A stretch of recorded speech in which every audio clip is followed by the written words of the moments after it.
Hello friends, welcome back to my channel. मैं हूं आपकी फ्रेंड वर्षा। फ्रेंड्स, आज की इस वीडियो में हम बीएड एंट्रेंस एग्जाम के प्रीवियस ईयर के पेपर के बारे में बात करेंगे, जो कि 2000 का है। चलिए फ्रेंड्स, वीडियो को स्टार्ट करते हैं। इसके अंदर हम जीके के क्वेश्चंस के बारे में बात करेंगे कि 2015 का जो बीएड एंट्रेंस एग्जाम का पेपर हुआ था, उसमें जीके में कौन कौन से क्वेश्चन पूछे गए थे। फर्स्ट क्वेश्चन है, ऑर्निथोलॉजी विज्ञान के अंदर किसका अध्ययन किया जाता है? शिक्षा शास्त्र का, प्राणी विज्ञान का, पक्षियों का या फिर दंत विज्ञान का? तो फ्रेंड्स, ऑर्निथोलॉजी के अंदर पक्षियों का अध्ययन किया जाता है। जब भी पक्षियों का अध्ययन की बात आती है तो वहां पे जो विज्ञान यूज किया जाता है वो होता है ऑर्निथोलॉजी। नेक्स्ट है, मायोपिया क्या होता है? दूरदृष्टि दोष के लिए, निकट दृष्टि दोष के लिए, कानों के दोष के लिए या फिर एक प्रकार का स्वर है? तो फ्रेंड्स, मायोपिया यूज किया जाता है निकट दृष्टि दोष के लिए, जिसको आईसाइट में प्रॉब्लम होती है, जिसको नियर आईसाइट प्रॉब्लम होती है, उसके लिए मायोपिया यूज किया जाता है वर्ड। नेक्स्ट है, इंडिया हाउस कहाँ स्थित है? इंडिया हाउस कहाँ है? लंदन में, न्यूयॉर्क में, मुंबई में या कैलिफोर्निया में? तो फ्रेंड्स, इंडिया हाउस लंदन में स्थित है, तो इसका आंसर 1 करेक्ट है। नेक्स्ट है, जापान की संसद का नाम क्या है? तो फ्रेंड्स, अगर हम जापान की संसद की बात करें तो उसका नाम है डाइट। नेक्स्ट है, भारत में पहली रेलगाड़ी किस गवर्नर जनरल के कार्यकाल में चली थी? Warren Hastings, Lord Hastings, Lord Dalhousie या विलियम बेंटिक? तो फ्रेंड्स, भारत में पहली रेलगाड़ी चली थी जो कि मुंबई थाने से चली थी, वो थी लॉर्ड डलहौजी के कार्यकाल में। नेक्स्ट है, सबसे ऊंची पर्वतमाला कौन सी है? एंडीज, एवरेस्ट, हिमालय, एल्प्स या फिर हिमालय? तो फ्रेंड्स, सबसे ऊंची पर्वतमाला है एवरेस्ट, जो कि हिमालय है। नेक्स्ट है, किस मुगल बादशाह ने हिंदुओं पर लगने वाले जजिया कर को समाप्त कर दिया था? अकबर ने, हुमायूं ने, शाहजहां ने या फिर जहांगीर ने? तो फ्रेंड्स, जो जजिया कर था वो हिंदुओं पर लगाया जाता था और उसको अकबर ने समाप्त कर दिया था, तो इसका ऑप्शन ए करेक्ट है। नेक्स्ट है, थियोसॉफिकल सोसाइटी का जो प्रचार प्रसार है वो भारत में किसने किया था? कर्नल अल्कार्ट ने, एनी बेसेंट ने, राजा राममोहन राय ने या फिर विलियम बेंटिक ने? तो फ्रेंड्स, अगर हम भारत की बात करें कि भारत में थियोसॉफिकल सोसाइटी का प्रचार प्रसार किसने किया था, तो वो थी एनी बेसेंट, तो इसका ऑप्शन बी करेक्ट है। नेक्स्ट है, भारतीय लघु उद्योग विकास बैंक यानी सिडबी का मुख्यालय कहाँ है? लखनऊ में है, मुंबई में है, बेंगलुरु में है या फिर नई दिल्ली में है? तो फ्रेंड्स, सिडबी का जो मुख्यालय है वो लखनऊ में है, तो इसका ऑप्शन ए करेक्ट है। हम नेक्स्ट क्वेश्चन पे आते हैं।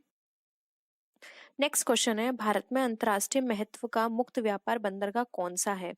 विशाखापट्टनम, कालीकट, कांडला या फिर गोवा? तो फ्रेंड्स, अगर हम अंतर्राष्ट्रीय महत्व की बात करें कि मुक्त व्यापार बंदरगाह कौन सा है, तो वो है कांडला, जो कि पहला मुक्त व्यापार बंदरगाह है भारत का।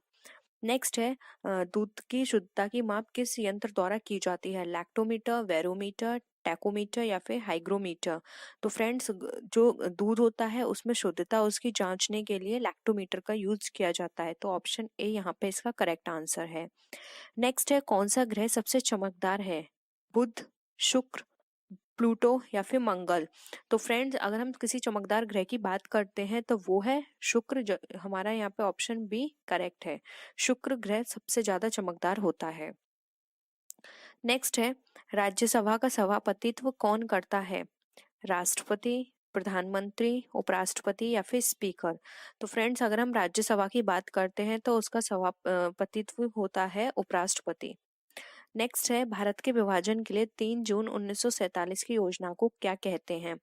तो फ्रेंड्स, जब भारत का विभाजन किया गया था तो 3 जून 1947 को एक योजना बनाई गई थी, तो हमें बताना है कि उस योजना को क्या कहते हैं। लॉर्ड माउंटेन योजना, कैबिनेट मिशन योजना, बेवेल योजना या फिर क्रिप्स योजना? तो फ्रेंड्स, ये योजना बनाई थी लॉर्ड माउंटेन ने, इसलिए इस योजना को लॉर्ड माउंटबेटन योजना भी कहा जाता है। नेक्स्ट है, विधवा पुनर्विवाह पर किसने जोर दिया था? ईश्वरचंद विद्यासागर ने, दयानंद सरस्वती ने, गोपाल हरि देशमुख ने या फिर महात्मा गांधी ने? तो फ्रेंड्स, अगर हम विद्या पुनर्विवाह की बात करते हैं तो इस पे सबसे ज्यादा जोर दिया था ईश्वरचंद विद्यासागर ने। इन्होंने खुद एक विधवा स्त्री से शादी की थी, जिसके बाद इन्होंने इस जो भी कुप्रथा थी इसको हटाया था, तो इसका जो राइट आंसर है वो है option A, Ishwarchand Vidyasagar. Next है, व्यक्तिगत स्वतंत्रता के लिए किस शब्द का प्रयोग किया जा सकता है? मैडमस, हैबियस कार्पस, कोवार्टो या सर्टियोरारी। तो फ्रेंड्स यहाँ पर व्यक्तिगत स्वतंत्रता की बात करते हैं तो उसके लिए जो शब्द यूज किया जाता है वो है हैबियस कार्पस। तो यहाँ पे ऑप्शन बी हमारा करेक्ट है। नेक्स्ट है कैल्शियम किसकी वृद्धि में सहायक है? मांसपेशी, हड्डी, नाड़ी तंत्र या फिर खून। तो फ्रेंड्स कैल्शियम जो हमारा सहायक होता है वो है हड्डी। ये हड्डियों को मजबूत करता है और इसकी कमी से हमारी हड्डियां कमजोर हो जाती हैं। तो ऑप्शन बी हमारा यहाँ पे करेक्ट है।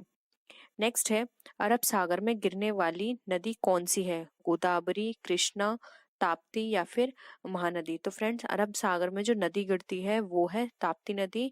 और जो सबसे ज्यादा जो जल जिस नदी का गिरता है अरब सागर में वो है सिंधु नदी। नेक्स्ट है निम्न में से किस उपस्थिति के कारण शरीर के भीतर रक्त नहीं जमता? फाइब्रिन, हीमोग्लोबिन, हेपेरिन या फिर थ्रोम्बोप्लास्टिन। तो फ्रेंड्स अगर शरीर के अंदर हमारा हेपरिन की कमी होगी तो इसके कारण सॉरी हेपरिन की अगर उपस्थिति होगी तो इसके कारण हमारे शरीर के भीतर जो है वो रक्त नहीं जमेगा। तो ऑप्शन सी यहाँ पे हमारा करेक्ट आंसर है। नेक्स्ट है मोहम्मद बिन तुगलक की मृत्यु के बाद दिल्ली का सुल्तान कौन बना? गयासुद्दीन तुगलक, फिरोज शाह तुगलक, मोहम्मद तुगलक या फिर इनमें से कोई नहीं। तो फ्रेंड्स मोहम्मद बिन तुगलक की बात करें तो उनका नाम गयासुद्दीन तुगलक भी था। और इनकी मृत्यु के बाद दिल्ली का जो सुल्तान बना था वो था फिरोज शाह तुगलक। तो यहाँ पे ऑप्शन बी हमारा करेक्ट है। नेक्स्ट है निम्न में से कौन उदारवादी नेता नहीं है? तो फ्रेंड्स हमें बताना है कि कौन उदारवादी नहीं है। तो ऑप्शंस है गोपाल कृष्ण गोखले, मदन मोहन मालवीय, दादा भाई नौरोजी या फिर बाल गंगाधर तिलक। तो फ्रेंड्स अगर हम यहाँ पे बात करते हैं कि इनमें से कौन सा हमारा उदारवादी नेता नहीं है तो इसका जो राइट आंसर है वो है ऑप्शन डी जो कि है बाल गंगाधर तिलक। बाल गंगाधर तिलक उदारवादी नेता नहीं है। नेक्स्ट है भगवान बुद्ध ने अपना उपदेश धर्मचक्र प्रवर्तन कहाँ किया था? वैशाली, बोधगया, लुम्बिनी या सारनाथ। तो फ्रेंड्स जो महात्मा बुद्ध थे उन्होंने अपना जो उपदेश धर्मचक्र प्रवर्तन किया था वो किया था सारनाथ में। तो ऑप्शन डी हमारा करेक्ट है। नेक्स्ट है शेरशाह की कब्र कहाँ पर स्थित है? आगरा में, लाहौर में, बदायूं में या फिर सासाराम में। तो फ्रेंड्स शेरशाह की जो कब्र है वो सासाराम में स्थित है। तो ऑप्शन डी हमारा यहाँ पे करेक्ट है। नेक्स्ट है वैदिक युग में ग्राम समूहों को क्या नाम दिया गया था? ग्राम, जन, विस या फिर सभा। तो फ्रेंड्स वैदिक युग में जो ग्राम समूह हुआ करते थे उनको विस नाम दिया गया था। यहाँ पे ऑप्शन सी हमारा करेक्ट है। नेक्स्ट है निम्नलिखित में से किसके शासनकाल के दौरान हेनसांग भारत की यात्रा पर आया था? कनिष्क, हर्षवर्धन, चंद्रगुप्त मौर्य या फिर समुद्रगुप्त। तो फ्रेंड्स हेनसांग भारत आया था यात्रा पर तो वो आया था हर्षवर्धन के शासन काल में। तो यहाँ पे ऑप्शन बी हमारा करेक्ट है। नेक्स्ट है 1905 में गोपाल कृष्ण गोखले द्वारा स्थापित प्रसिद्ध समाजसेवी संस्था का क्या नाम था? ऑप्शंस हैं तत्व बोधिनी सभा, ब्रह्म सभा, ब्रह्म समाज, रामकृष्ण मिशन या फिर सर्वेंट्स ऑफ इंडिया सोसाइटी। तो फ्रेंड्स 1905 में गोपाल कृष्ण गोखले ने जो समाज सेवी संस्था स्थापित की थी उसका नाम था सर्वेंट्स ऑफ इंडिया सोसाइटी। तो ऑप्शन डी हमारा करेक्ट है। नेक्स्ट है कांग्रेस की प्रथम महिला अध्यक्ष कौन बनी थी? एनी बेसेंट, विजयलक्ष्मी पंडित, सरोजनी नायडू या फिर अरुणा आसफ अली। तो फ्रेंड्स जो कांग्रेस की प्रथम महिला अध्यक्ष बनी थी वो थी सरोजनी नायडू। ऑप्शन सी यहाँ पे हमारा करेक्ट है। नेक्स्ट है एलिसा परीक्षण ज्ञात करने के लिए क्या ज्ञात करने के लिए होता है? एड्स, कालाजोर, कैंसर या फिर मधुमेह। तो फ्रेंड्स HIV का पता लगाने के लिए एलिसा परीक्षण का यूज किया जाता है। तो ऑप्शन ए यहाँ पे हमारा करेक्ट है। नेक्स्ट है दिन और रात बनने का क्या कारण है? पृथ्वी का अपनी धुरी पर घूमना, पृथ्वी का सूर्य के चारों ओर चक्कर लगाना, पृथ्वी की सूर्य से निकटता या फिर पृथ्वी का दूसरे ग्रहों से संबंध। तो फ्रेंड्स अगर हम बात करें दिन और रात बनने के कारण तो यहाँ पे ऑप्शंस ए और बी दोनों ही करेक्ट हैं। तो इस तरह के क्वेश्चंस में आपको फुल मार्क्स मिलेंगे क्योंकि यहाँ पे ऑप्शंस दोनों ही करेक्ट है। पृथ्वी का अपनी धुरी पर घूमना भी यही एक ये भी कारण है, दूसरा ये भी कारण है कि पृथ्वी सूर्य के चारों ओर चक्कर लगाती है। तो आप अपने अकॉर्डिंग देख लीजिएगा। लेकिन अगर हम प्रीवियस पेपर की बात करें कि प्रीवियस पेपर में कौन सा इसका राइट आंसर था तो इसमें जो राइट आंसर था वो था ऑप्शन बी पृथ्वी का सूर्य के चारों ओर चक्कर लगाना, उन्होंने इसको करेक्ट माना था। नेक्स्ट है, रडार यंत्र किस काम में आता है? जहाजों की चाल मापने के लिए, जहाजों का भार मापने के लिए, जहाजों का मार्ग मापने के लिए, या फिर जहाजों की गति, स्थिति और दिशा मापने के लिए। तो फ्रेंड्स, आपने देखा होगा जहाज पर रडार लगी होती है, तो उस रडार का काम होता है जहाज की गति, स्थिति और दिशा पता लगाना कि वो किस दिशा में जा रहा है। तो ऑप्शन डी यहाँ पे हमारा करेक्ट है। नेक्स्ट है, संसार का अधिकतम कॉफी उत्पादक देश है? इथोपिया, श्रीलंका, भारत या फिर ब्राजील। तो फ्रेंड्स, यहाँ पे हमें बताना है कि भारत का सबसे अधिकतम कॉफी उत्पादक प्रदेश कौन सा है। तो फ्रेंड्स, वो है यहाँ पर ब्राजील। तो ऑप्शन डी यहाँ पे हमारा करेक्ट है। जो सबसे ज्यादा कॉफी उगती है भारत के अंदर, वो है हमारा ब्राजील। नेक्स्ट क्वेश्चन पे आते हैं, ग्रुप ए रक्त वाले व्यक्ति को किस ग्रुप का रक्त दिया जा सकता है? केवल ए ग्रुप, केवल ए बी ग्रुप, केवल ओ ग्रुप या फिर ए तथा ओ ग्रुप। तो फ्रेंड्स, अगर हम बात करें ग्रुप ए को रक्त देने की, तो यहाँ पर ऑप्शन डी हमारा करेक्ट है, क्योंकि जो ब्लड ग्रुप ए है वो भी ए को ब्लड दे सकता है, और ओ तो हर किसी को ब्लड दे सकता है, फिर चाहे वो ए हो, बी हो, ए बी हो या फिर ओ हो। नेक्स्ट है, रिजर्व बैंक की स्थापना कब हुई थी? सन 1932 में, सन 1934 में, सन 1935 में या फिर सन 1937 में। तो फ्रेंड्स, अगर हम बात करें रिजर्व बैंक की, तो इसकी स्थापना हुई थी 1 अप्रैल 1935 को। तो ऑप्शन सी यहाँ पे हमारा करेक्ट आंसर है। नेक्स्ट है, घासीराम कोतवाली पुस्तक के लेखक कौन है? सुनील गावस्कर, रवि शास्त्री, विजय तेंदुलकर या फिर बिमल मित्र। तो फ्रेंड्स, अगर हम घासीराम कोतवाली की बात करें, तो इसके जो लेखक हैं वो है विजय तेंदुलकर। तो ऑप्शन सी यहाँ पे हमारा करेक्ट आंसर है।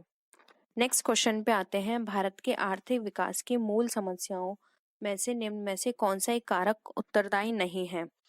जनसंख्या वृद्धि, निर्धनता एवं असमानता, बेरोजगारी एवं अशिक्षा या फिर मृत्यु दर कम होना। तो बताइए फ्रेंड्स, इसका क्या आंसर होगा?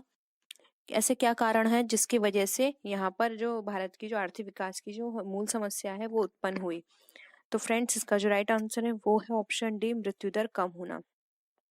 ये इसमें से ऐसा कोई भी कारक उत्तरदायी नहीं है, क्योंकि जनसंख्या वृद्धि डायरेक्ट इफेक्ट करती है विकास में, निर्धनता असमानता भी इफेक्ट करती है, और बेरोजगारी एंड अशिक्षा भी इफेक्ट करती है। क्योंकि अशिक्षा होगी तो लोग आगे इम्प्रूव नहीं हो पाएंगे और ज्यादा बिजनेस नहीं कर पाएंगे, किसी भी काम को वो उस ढंग से नहीं कर पाएंगे कि उन्हें वहां पे प्रॉफिट अर्न हो। नेक्स्ट है, पृथ्वीराज चौहान की जीवनी और कार्यों पर आधारित पृथ्वीराज रासो की रचना किसने की थी? अमीर खुसरो, मलुकदास, चंदबरदाई या फिर शरफुद्दीन यजदी। तो फ्रेंड्स, अगर हम बात करें कि पृथ्वीराज रासो की रचना जो जो कि पृथ्वीराज चौहान की जीवनी पर बेस्ड है, तो उसकी रचना की थी चंदबरदाई ने। ये बहुत ही फेमस जीवनी है फ्रेंड्स, हर बार इस तरह का क्वेश्चंस एग्जाम में पूछा जाता है। नेक्स्ट है, किस सिख गुरु ने खालसा की स्थापना की थी? गुरु अर्जुन देव, गुरु गोविंद सिंह, गुरु तेग बहादुर या फिर इनमें से कोई नहीं। तो फ्रेंड्स, जो सिख गुरु ने खालसा की स्थापना की थी वो थे गुरु गोविंद सिंह जी। उन्होंने खालसा पंथ की स्थापना की थी। नेक्स्ट है, अकबर और हेमू के बीच पानीपत का द्वितीय युद्ध कब हुआ था? 1550, 1556, 1559 या फिर 1560 में। तो फ्रेंड्स, अगर हम बात करें पानीपत के युद्ध की कि उसका द्वितीय युद्ध कब हुआ था, तो वो हुआ था 1556 में। तो यहाँ पे ऑप्शन बी यहाँ पे करेक्ट है। नेक्स्ट है, स्वतंत्र भारत का प्रथम गवर्नर जनरल कौन था? Doctor Rajendra Prasad, Sachidanand Sinha, Lord Mountbatten या फिर ऋषि राजगोपालचारी। तो फ्रेंड्स, स्वतंत्र भारत का जो प्रथम गवर्नर जनरल बने थे वो थे लॉर्ड माउंटबेटन। तो ऑप्शन सी यहाँ पे हमारा करेक्ट आंसर है।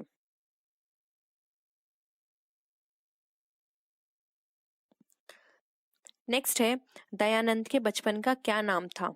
परिशंकर, मूलशंकर, परमानंद या फिर अंबाशंकर। तो फ्रेंड्स, यहाँ पर जो दयानंद के बचपन का नाम था वो था मूलशंकर। तो ऑप्शन बी यहाँ पे हमारा करेक्ट है। नेक्स्ट है, प्लासी का युद्ध कब हुआ था? 1757 में, 1764 में, 1576 में या फिर 1761 में? तो फ्रेंड्स, प्लासी का जो युद्ध हुआ था वो हुआ था 1757 ईस्वी में। नेक्स्ट है, अष्टप्रधान का क्या अर्थ है? ऑप्शंस है, मंत्रियों की एक परिषद जो मराठा शासक के सलाहकार के रूप में कार्य करती थी, या फिर कुछ नेताओं द्वारा बताए गए अष्टमार्ग, एक तरह का कर, या फिर उपरोक्त में से कोई नहीं। तो फ्रेंड्स, अगर हम अष्टप्रधान की बात करें तो ये 8 मंत्रियों की एक परिषद थी जो कि मराठा शासक के यहाँ काम किया करती थी और ये उनके सलाहकार के रूप में कार्य करती थी। तो ऑप्शन ए यहाँ पे हमारा करेक्ट आंसर है। नेक्स्ट है, दिल्ली के सिंहासन पर बैठने वाली प्रथम और अंतिम मुस्लिम महिला कौन थी? रोशन आरा, जहां आरा, रजिया सुल्तान, या फिर चांद बीबी? तो फ्रेंड्स, दिल्ली के सिंहासन पर बैठने वाली जो प्रथम महिला थी और अंतिम महिला भी थी वो थी रजिया सुल्तान। ऑप्शन सी यहाँ पे हमारा करेक्ट आंसर है। नेक्स्ट है, 92वें संशोधन द्वारा संविधान के किस अनुच्छेद में मौलिक कर्तव्यों को जोड़ा गया है? 51A, 53A, 54A, या फिर 55A? तो इसका राइट आंसर है ऑप्शन सी, 54A। नेक्स्ट है, कुरियन पुरस्कार दिया जाता है डेयरी विज्ञान में, कृषि विज्ञान में, चिकित्सीय विज्ञान में, या फिर वैज्ञानिक अनुसंधान में? तो पुरस्कार दिया जाता है डेयरी विज्ञान में। ये डॉक्टर कुरियन की याद में दिया जाता है। डॉक्टर कुरियन डेयरी विज्ञान के जनक भी कहे जाते हैं। नेक्स्ट है, राष्ट्रगान जनगण मन की रचना किसने की थी? बंकिम चंद्र चटर्जी ने, रविन्द्रनाथ टैगोर ने, आशुतोष चटर्जी ने, या फिर हरिंद्रनाथ टैगोर ने? तो फ्रेंड्स, राष्ट्रगान की जनगण मन जो था उसकी रचना की थी रविंद्रनाथ टैगोर जी ने। नेक्स्ट है, सर्वप्रथम सिक्कों के चांदी के सिक्कों का प्रचलन किस शासक ने करवाया था? समुद्रगुप्त, चंद्रगुप्त विक्रमादित्य, कुमारगुप्त महेंद्र द्वितीय, या फिर स्कंदगुप्त? तो फ्रेंड, चांदी के सिक्कों का सर्वप्रथम प्रचलन हुआ था चंद्रगुप्त विक्रमादित्य के शासन काल में। तो ऑप्शन बी यहाँ पे हमारा करेक्ट है। नेक्स्ट है, नील नदी की देन किसे कहते हैं? भारत को, मिस्र को, सूडान को, या फिर जापान को? तो फ्रेंड्स, नील नदी की कहा जाता है कि ये मिस्र की देन है। तो ऑप्शन बी यहाँ पे हमारा करेक्ट है। नेक्स्ट है, भारत में गरीबी हटाओ का नारा किस पंचवर्षीय योजना के अंतर्गत किया गया था? पहली, दूसरी, चौथी, या फिर पांचवी? तो फ्रेंड्स, जो पंचवर्षीय योजना का यहाँ पे भारत के अंदर किया गया था वो थी पांचवी पंचवर्षीय योजना, जिसके अंदर ये नारा दिया गया था कि गरीबी को हटाओ। नेक्स्ट है, 1930 में गांधी जी ने सत्याग्रह किया तथा दांडी यात्रा क्यों की? नमक कानून तोड़ने के लिए, अंग्रेजों को भारत से निकालने के लिए, ए व बी दोनों, या उपरोक्त में से कोई नहीं? तो फ्रेंड्स, 1923 में गांधी जी ने सत्याग्रह किया और वहां पे एक दांडी यात्रा भी शुरू की थी 1930 में। तो ये किया गया था नमक कानून को तोड़ने के लिए, क्योंकि अंग्रेज लोग नमक पे टैक्स लगाते थे और बहुत भारी कर उस पे लिया करते थे। तो इस कानून को तोड़ने के लिए गांधी जी ने दांडी यात्रा की। उत्साह किस रंग रस का स्थायी भाव है? ऑप्शंस है, रौद्र रस, अद्भुत रस, वीर रस, या फिर बीभत्स रस? तो फ्रेंड्स, उत्साह रस स्थायी भाव होता है वीर रस का। तो ऑप्शन सी यहाँ पे हमारा राइट आंसर है। नेक्स्ट है, का उच्चारण स्थान क्या है? तालु, कंठ, दंत, या फिर ओष्ठ? तो फ्रेंड्स, अगर हम बात करें का के उच्चारण स्थान की, तो फ्रेंड्स का बोला जाता है कंठ से। तो ऑप्शन बी यहाँ पे हमारा राइट आंसर है। नेक्स्ट है, मीठा का ब्लोम क्या होगा? फीका, कड़वा, तीखा, या फिर नमकीन? तो फ्रेंड्स, मीठा का व्लोम शब्द होता है कड़वा, जबकि फीका होता है यहाँ पे तीखा, नमकीन। ये इसका व्लोम शब्द नहीं है। इसका व्लोम शब्द जो बिल्कुल करेक्ट बैठेगा वो होगा कड़वा। नेक्स्ट है, उसने कहा था कि लेखक हैं धूमिल, प्रेमचंद, नागार्जुन, या फिर चंद्रधर शर्मा? तो फ्रेंड्स, उसने कहा था कि लेखक हैं चंद्रधर शर्मा गुलेरी। तो ऑप्शन डी यहाँ पे हमारा राइट आंसर है। नेक्स्ट क्वेश्चन है, आकाश पाताल एक कर देना का क्या अर्थ होता है? झूठ बोलना, धोखा देना, बड़ी बड़ी बातें करना, या फिर कठिन परिश्रम करना? तो फ्रेंड्स, आकाश पाताल की बात करें तो वो तब यूज किया जाता है जब कोई पर्सन बहुत मेहनत करे। हम बोले कि उसने तो आकाश पाताल एक कर दिए, इतनी मेहनत करी थी। तो यहाँ पे ऑप्शन डी हमारा राइट आंसर होगा, कठिन परिश्रम करना। नेक्स्ट है शुभागमन में संधि है यण, गुण, अयादि। हमारा जो फोर्थ ऑप्शन है वो है दीर्घ। तो हमें बताना है जो शुभागमन में जो संधि है वो कौन सी है। तो फ्रेंड शुभागमन में जो यहाँ पे संधि यूज की गई है वो है दीर्घ संधि। तो ऑप्शन डी यहाँ पे हमारा राइट आंसर है। नेक्स्ट है स्पुतनिक किस भाषा का शब्द है, अंग्रेजी, जापानी, रूसी या फिर तुर्की। तो फ्रेंड्स स्पुतनिक जो हमारा शब्द है ये हमारा रूसी भाषा से लिया हुआ है। तो ये रूसी शब्द है। तो ऑप्शन सी यहाँ पे हमारा राइट आंसर है। नेक्स्ट हम बात करते हैं बहुब्री समास की कि बहुब्री समास क्या है। त्रिभुज है, राजपूत है, प्रतिदिन है या फिर चक्रपाणी है। तो फ्रेंड्स बहुब्री समास होता है हमारा चक्रपाणी। नेक्स्ट है संयुक्त व्यंजन है ए, श, ज्ञा या फिर ड़ा। तो फ्रेंड्स संयुक्त व्यंजन शब्द होते हैं हमारा ऑप्शन सी क्या। ये संयुक्त व्यंजन शब्द है। ये हमारा बना है या एंड ज्ञा जो हमारा बना है जा और या से। तो इसलिए यहाँ पे हमारा ऑप्शन सी राइट है। नेक्स्ट है जो किसी नियम का पालन ना करे कहलाता है अभ्रद, उच्छृंखल, अनुशासनहीन या फिर दुष्ट। तो फ्रेंड जो किसी नियम का पालन ना करे वह शब्द कहलाता है उच्छृंखल। तो ऑप्शन बी यहाँ पे हमारा राइट आंसर है। फ्रेंड्स अगर कोई भी यहाँ पे वर्ड बोलने में थोड़ी अगर गलती हो रही हो तो आई एम रियली सॉरी, क्योंकि हिंदी मेरा मेन सब्जेक्ट नहीं है। तो अगर मेरे पास रिक्वेस्ट आ रही थी कि मैं हिंदी में भी वीडियो अपलोड करूं कि वीडियो प्रीवियस पेपर में हिंदी से किस तरह से क्वेश्चंस पूछे गए थे, इसलिए मैं इस वीडियो को शूट कर रही हूं। लेकिन अगर किसी भी वर्ड में लगता है कि मैं उसको ठीक से प्रोनाउंस नहीं कर पा रही हूँ तो I am really sorry. Next है उचित विकल्प चुनकर रिक्त स्थान की पूर्ति करें। उत्थान के लिए श्रम करना पड़ता है, डैश अपने आप हो जाता है। तो हमें यहाँ पे आप वर्ड फिल करना है। उत्थान के लिए तो हमें श्रम करना पड़ता है, डैश अपने आप हो जाता है। तो वो क्या है, ह्रास, ध्वंस, विनाश या फिर पतन। तो फ्रेंड्स आप इससे भी अंदाजा लगा सकते हैं। उत्थान का अपोजिट ले लीजिए तो वो यहाँ पर होगा। तो उत्थान के लिए तो क्या करना पड़ता है, हमें मेहनत करनी पड़ती है, श्रम करना पड़ता है। और क्या अपने आप हो जाता है, तो उत्थान का होता है पतन, अपोजिट। तो यहाँ पे ऑप्शन डी हमारा राइट आंसर होगा, पतन। नेक्स्ट है कौन सा एक शब्द श्रृंखला में नहीं है।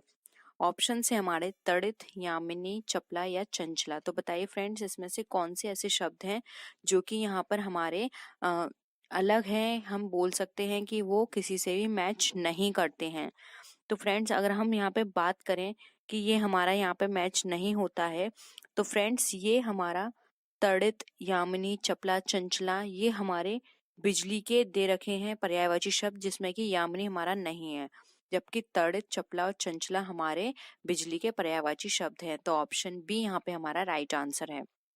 नेक्स्ट है हिंदी वाक्य में पदक्रम किस प्रकार होता है, कर्ता कर्म क्रिया, कर्ता क्रिया कर्म, कर्म कर्ता क्रिया या फिर क्रिया कर्ता कर्म। तो फ्रेंड्स हिंदी के वाक्य के अनुसार पद बताएं तो ये होता है हमारा कर्ता कर्म एंड क्रिया। तो ऑप्शन ए यहाँ पे हमारा राइट आंसर है। नेक्स्ट है मोहन अपने कार्य में दक्ष है, मैं रेखांकित शब्द का सही हमें विकल्प चुनना है।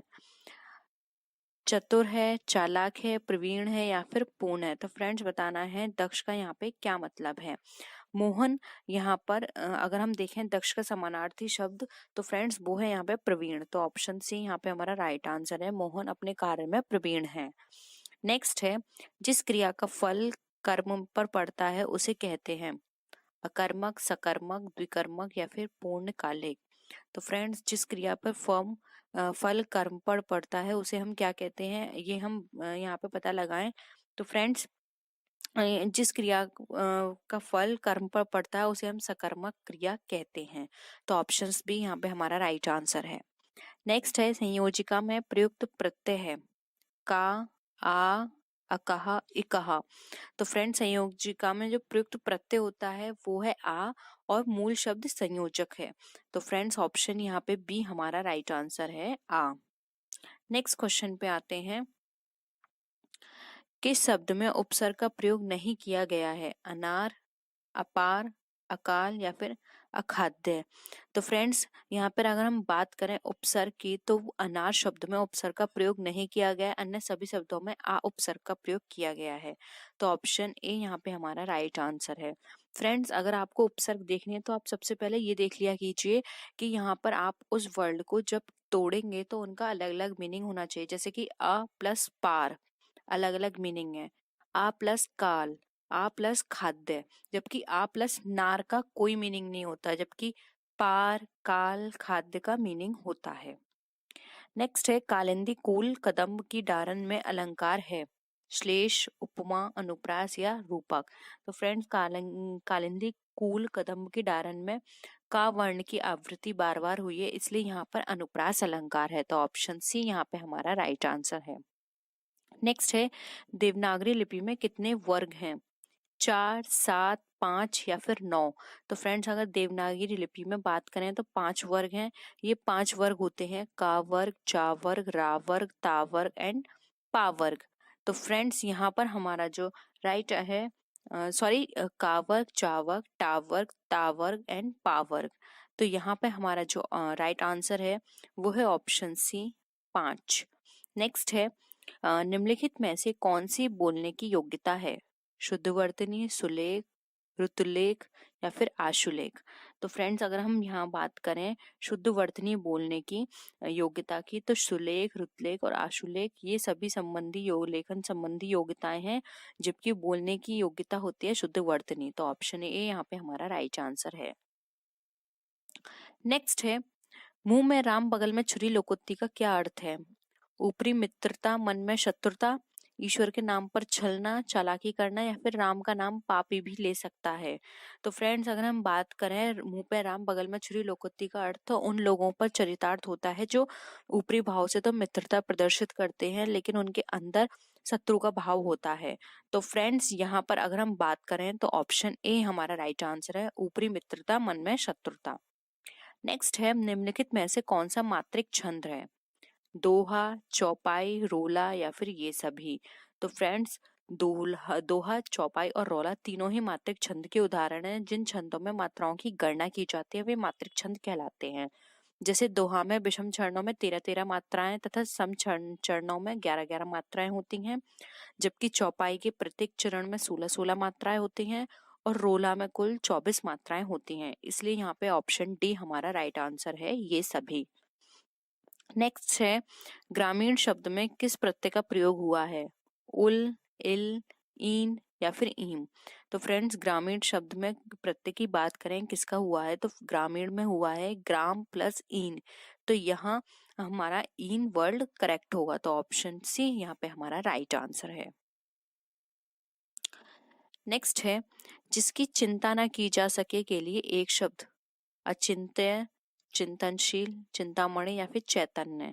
तो फ्रेंड जिनकी चिंता ना की जा सके वो होता है अचिंत्य। तो फ्रेंड्स ऑप्शन ए यहाँ पे हमारा राइट आंसर है।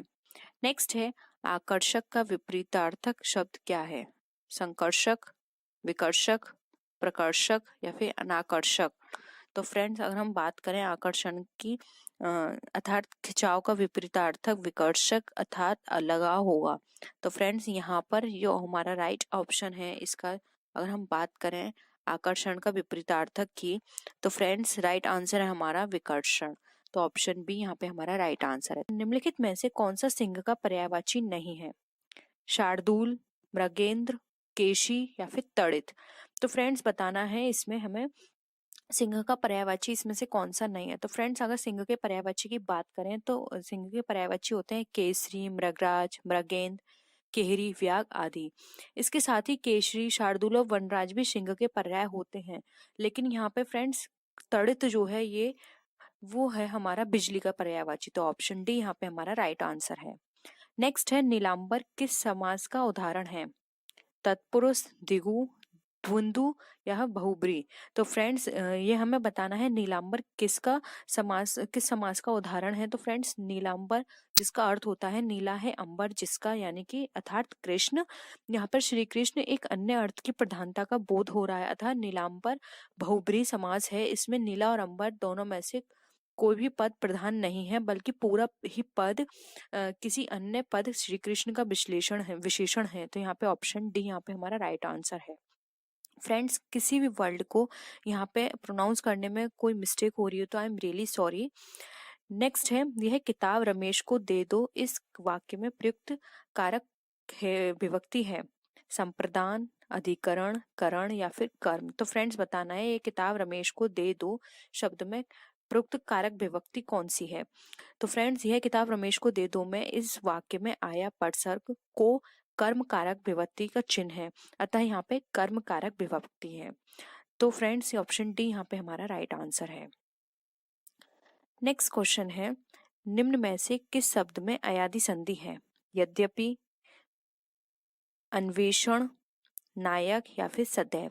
तो फ्रेंड्स बताएं यहाँ पर अगर हम अयादि संधि के बारे में, तो फ्रेंड्स अयादि संधि में आता है ए, आई, ओ, औ के बाद कोई भिन्न स्वर आता है तो वो है अयादि संधि कहलाता है। जैसे कि ए का आय, आई का आय, ओ का अव और औ का आव हो जाता है। इसलिए फ्रेंड्स यद्यपि संधि में हम बात करें, यद्यपि यदि प्लस इपि ई प्लस आ यानी कि ऋण संधि का उदाहरण है। अन्वेषण अनु प्लस एषण यानी कि उ प्लस ए, ये भी ऋण संधि का उदाहरण है। नायक ने प्लस अकहा, ए के बाद स्वर आ रहा है, इसलिए फ्रेंड्स ये अयादि संधि है। और अगर फोर्थ ऑप्शन की बात करें, सदैव, सदा प्लस ए, आ प्लस ए, ये वृद्धि संधि है। तो फ्रेंड्स हमारा जो राइट आंसर है अयादि संधि का वो है ऑप्शन सी, नायक कहा। नेक्स्ट है, मोहन उठकर बाहर जाओ फूल ले आओ, इस वाक्य में बाहर किस प्रकार का शब्द है? संज्ञा, विशेषण, अव्यय या फिर क्रिया विशेषण। तो फ्रेंड्स मोहन उठकर बाहर जाओ फूल ले आओ, इस वाक्य में बाहर एक अविकारी शब्द है। अविकारी शब्दों को अव्यय भी कहते हैं। अव्यय शब्दों के अन्य उदाहरण हो सकते हैं जैसे कि भीतर, आगे, पीछे, धीरे धीरे, तीव्र इत्यादि। तो फ्रेंड्स यहाँ पर अगर हम बात करें इसके राइट आंसर की, तो इसका जो राइट आंसर है वो है ऑप्शन सी, अव्यय। नेक्स्ट क्वेश्चन पे आते हैं, यह आम मीठा है, इस वाक्य में मीठा कौन सा विशेषण है? विशेष्य, सार्वनामिक, विधेय विशेषण या फिर प्रविशेषण। तो फ्रेंड्स यह आम मीठा है, यहाँ मीठा एक विधेय विशेषण है। तो फ्रेंड्स यहाँ पर हमारा जो राइट आंसर है वो है ऑप्शन सी, विधेय विशेषण। नेक्स्ट है, सरल विशेषण से भाववाचक संज्ञा निर्मित शब्द है। सरला, सरलता, सरलीय या फिर सरलाभ। तो फ्रेंड्स यहाँ पर हम बात करें, सरल शब्द में ता प्रत्यय जोड़कर सरलता एक भाववाचक संज्ञा बनाई जा सकती है। तो फ्रेंड्स यहाँ पर जो हमारा राइट आंसर है वो है ऑप्शन बी, सरलता। नेक्स्ट है, निम्नलिखित शब्दों में से कौन सा एक पुर्तगाली भाषा का शब्द है? ऑप्शन है हमारे पिस्तौल, रेल, चेहरा, आदमी। तो फ्रेंड्स पिस्तौल विदेशी शब्द अर्थात पुर्तगाली शब्द है, तो ऑप्शन ए यहाँ पे हमारा राइट आंसर है। नेक्स्ट क्वेश्चन पे आते हैं हम, बिहारी हिंदी के अंतर्गत कौन सी बोली नहीं आती? मैथिली, मगही, भोजपुरी, अवधी। तो फ्रेंड्स मैथिली, मगही, भोजपुरी सभी बिहारी हिंदी के अंतर्गत आती हैं। ठीक है, तो फ्रेंड्स क्या हो गया? मैथिली हो गया, मगही हो गया और हो गया हमारा भोजपुरी। तो यहाँ पे जो नहीं आता है ये पूछा गया है, तो वो है ऑप्शन डी, अवधी बिहारी हिंदी के अंतर्गत नहीं बोली जाती। मुट्ठी गर्म करना मुहावरे का अर्थ है आग तापना, घूस देना, मुक्का लगाना या फिर धाक जमाना। तो फ्रेंड्स मुट्ठी गर्म करने का अर्थ है घूस या किसी को रिश्वत देना। तो फ्रेंड्स ऑप्शन बी हमारा यहाँ पे राइट आंसर। नेक्स्ट क्वेश्चन है, तुम आ जाते एक बार, कितनी करुणा कितने संदेश पथ में बिछ जाते बन पराग। इस पंक्तियों में कौन सा रस सृजित होता है? श्रृंगार रस, वीर रस, अद्भुत रस या फिर बीभत्स रस। तो फ्रेंड्स अगर हम बात करें इन पंक्तियों की, तो इन पंक्तियों में उत्पन्न भावों को ये दर्शा रहे हैं कि इसमें एक व्यक्ति के किसी प्रिय व्यक्ति के विरह में ये पंक्तियां कही गई हैं, तो इसके अंदर वियोग रस आ रहा है। तो फ्रेंड्स यहाँ पर अगर हम इनके राइट आंसर की बात करें कि इसका जो राइट आंसर है वो क्या होगा, तो इसका जो राइट आंसर है वो है ऑप्शन ए, श्रृंगार रस। नेक्स्ट क्वेश्चन है, उच्चतम में किस प्रत्यय का प्रयोग हुआ है? तर, तम, दार या फिर इया। तो फ्रेंड्स बात करें उच्चतम में, तो इसको अगर हम दो पार्ट्स में डिवाइड करें तो वो होगा उच्च प्लस तम। तो यहाँ पे जो हमारा राइट आंसर है वो है ऑप्शन बी, तम। नेक्स्ट है करने की इच्छा के लिए एक शब्द क्या होगा? मुमूर्षा, बुभुक्षा, जिज्ञासा या फिर चिकीर्षा। तो फ्रेंड्स अगर हम बात करें यहाँ पे करने की इच्छा के लिए एक शब्द, तो वो है हमारा चिकीर्षा। तो फ्रेंड्स ऑप्शन डी यहाँ पे हमारा राइट आंसर है। नेक्स्ट क्वेश्चन पे मूव करते हैं। यहाँ पे हमें विपरीतार्थक शब्दों को बताना है कि इसमें से विपरीतार्थक शब्द कौन कौन से हैं। तो ऑप्शन है, क्वेश्चन है हमारा अवनी, ऑप्शन से अंबर, तारे, समुद्र, पर्वत। तो फ्रेंड्स अगर हम बात करें अवनी के विपरीतार्थक शब्द की, तो वो है हमारा अंबर। तो ऑप्शन ए राइट आंसर है। नेक्स्ट है अंतद्वंदु। तो इसका ऑप्शंस है बहिद्वंदु, द्विहिंदा, अद्वर्द या द्विंद। तो फ्रेंड्स बात करें यहाँ पे अंतद्वर्द की, तो यहाँ पे जो हमारा राइट आंसर है वो है बहिद्वर्द। तो ऑप्शन ए यहाँ पे राइट आंसर है। I am really sorry friends अगर यहाँ पे प्रोनाउंस करने में मेरे को गलती हो रही है, तो क्योंकि हिंदी मेरा मेन सब्जेक्ट नहीं है, मैं कॉमर्स स्टूडेंट हूँ, लेकिन आप लोगों की रिक्वेस्ट थी कि मैं हिंदी के भी पेपर को यहाँ बताऊं, तो मैं इसलिए यहाँ पे आपको ये डिस्कस कर रही हूँ। ये 2015 का प्रीवियस पेपर है। नेक्स्ट है निम्नलिखित में से कौन सा चंद्रमा का पर्यायवाची शब्द नहीं है? कलाधर, रजनीश, मयंक या फिर बेहग। तो फ्रेंड्स यहाँ पर अगर हम चंद्रमा के पर्यायवाची शब्द की बात करें, तो चंद्रमा के डिफरेंट पर्यायवाची शब्द हैं, जैसे कि चांद, चंद्र, हिमांशु, सुधांशु, सुधाकर, मयंक, शशि, सारंग, निशाकर, निशापति। इस तरह के डिफरेंट बहुत सारे इसके पर्यायवाची शब्द हैं अगर हम बात करें चंद्रमा की। लेकिन अगर हम इन ऑप्शंस के अकॉर्डिंग बात करें कि इसका जो पर्यायवाची शब्द नहीं है, तो वो है ऑप्शन डी विहग। विहग इसका पर्यायवाची शब्द नहीं है। नेक्स्ट क्वेश्चन पे आते हैं। लोकनायक में कौन सा समास है? तत्पुरुष, द्विंग, द्वंद्व या अव्ययी भाव। तो फ्रेंड्स बात करें लोकनायक में, तो इसका अर्थ है लोक के नायक। संबंध तत्पुरुष समास। संबंध तत्पुरुष समास में दो पद के मध्य का की के का संबंध बताया जाता है, इसलिए यहाँ पर हमारा जो अगर हम बात करें इसमें कौन सा समास है, तो वो है यहाँ पर तत्पुरुष समास। तो ऑप्शन ए यहाँ पे हमारा राइट आंसर है। नेक्स्ट क्वेश्चन है निम्नलिखित में से कौन सा शब्द हमेशा बहुवचन में प्रयुक्त होता है? हस्ताक्षर, समाचार पत्र, चिड़िया या तिजोरी। तो फ्रेंड्स अगर हम यहाँ पे बहुवचन में बात करें, तो बहुवचन का जो शब्द है वो है हस्ताक्षर, जो कि बहुवचन में प्रयोग किया जाता है। नेक्स्ट है नमस्कार में निम्न में से कौन सी संधि है? विसर्ग संधि, व्यंजन संधि, यण स्वर संधि या फिर दीर्घ स्वर संधि। तो फ्रेंड्स यहाँ पर जो राइट आंसर है नमस्कार में नमः प्लस कारः, तो यहाँ पे विसर्ग संधि है। तो ऑप्शन ए यहाँ पर हमारा राइट आंसर है, विसर्ग संधि। नेक्स्ट क्वेश्चन है तुम अपना हिसाब थोड़ा थोड़ा कर चुकता कर लो, इस वाक्य में कौन सा क्रिया विशेषण है? संयुक्त क्रिया विशेषण, रीतिवाचक क्रिया विशेषण, परिमाणवाचक क्रिया विशेषण या स्थानीय क्रिया विशेषण। तो फ्रेंड्स अगर यहाँ पे बात करें थोड़ा थोड़ा में कौन सा विशेषण है, यहाँ पे जो मेन वर्ड है वो है थोड़ा थोड़ा।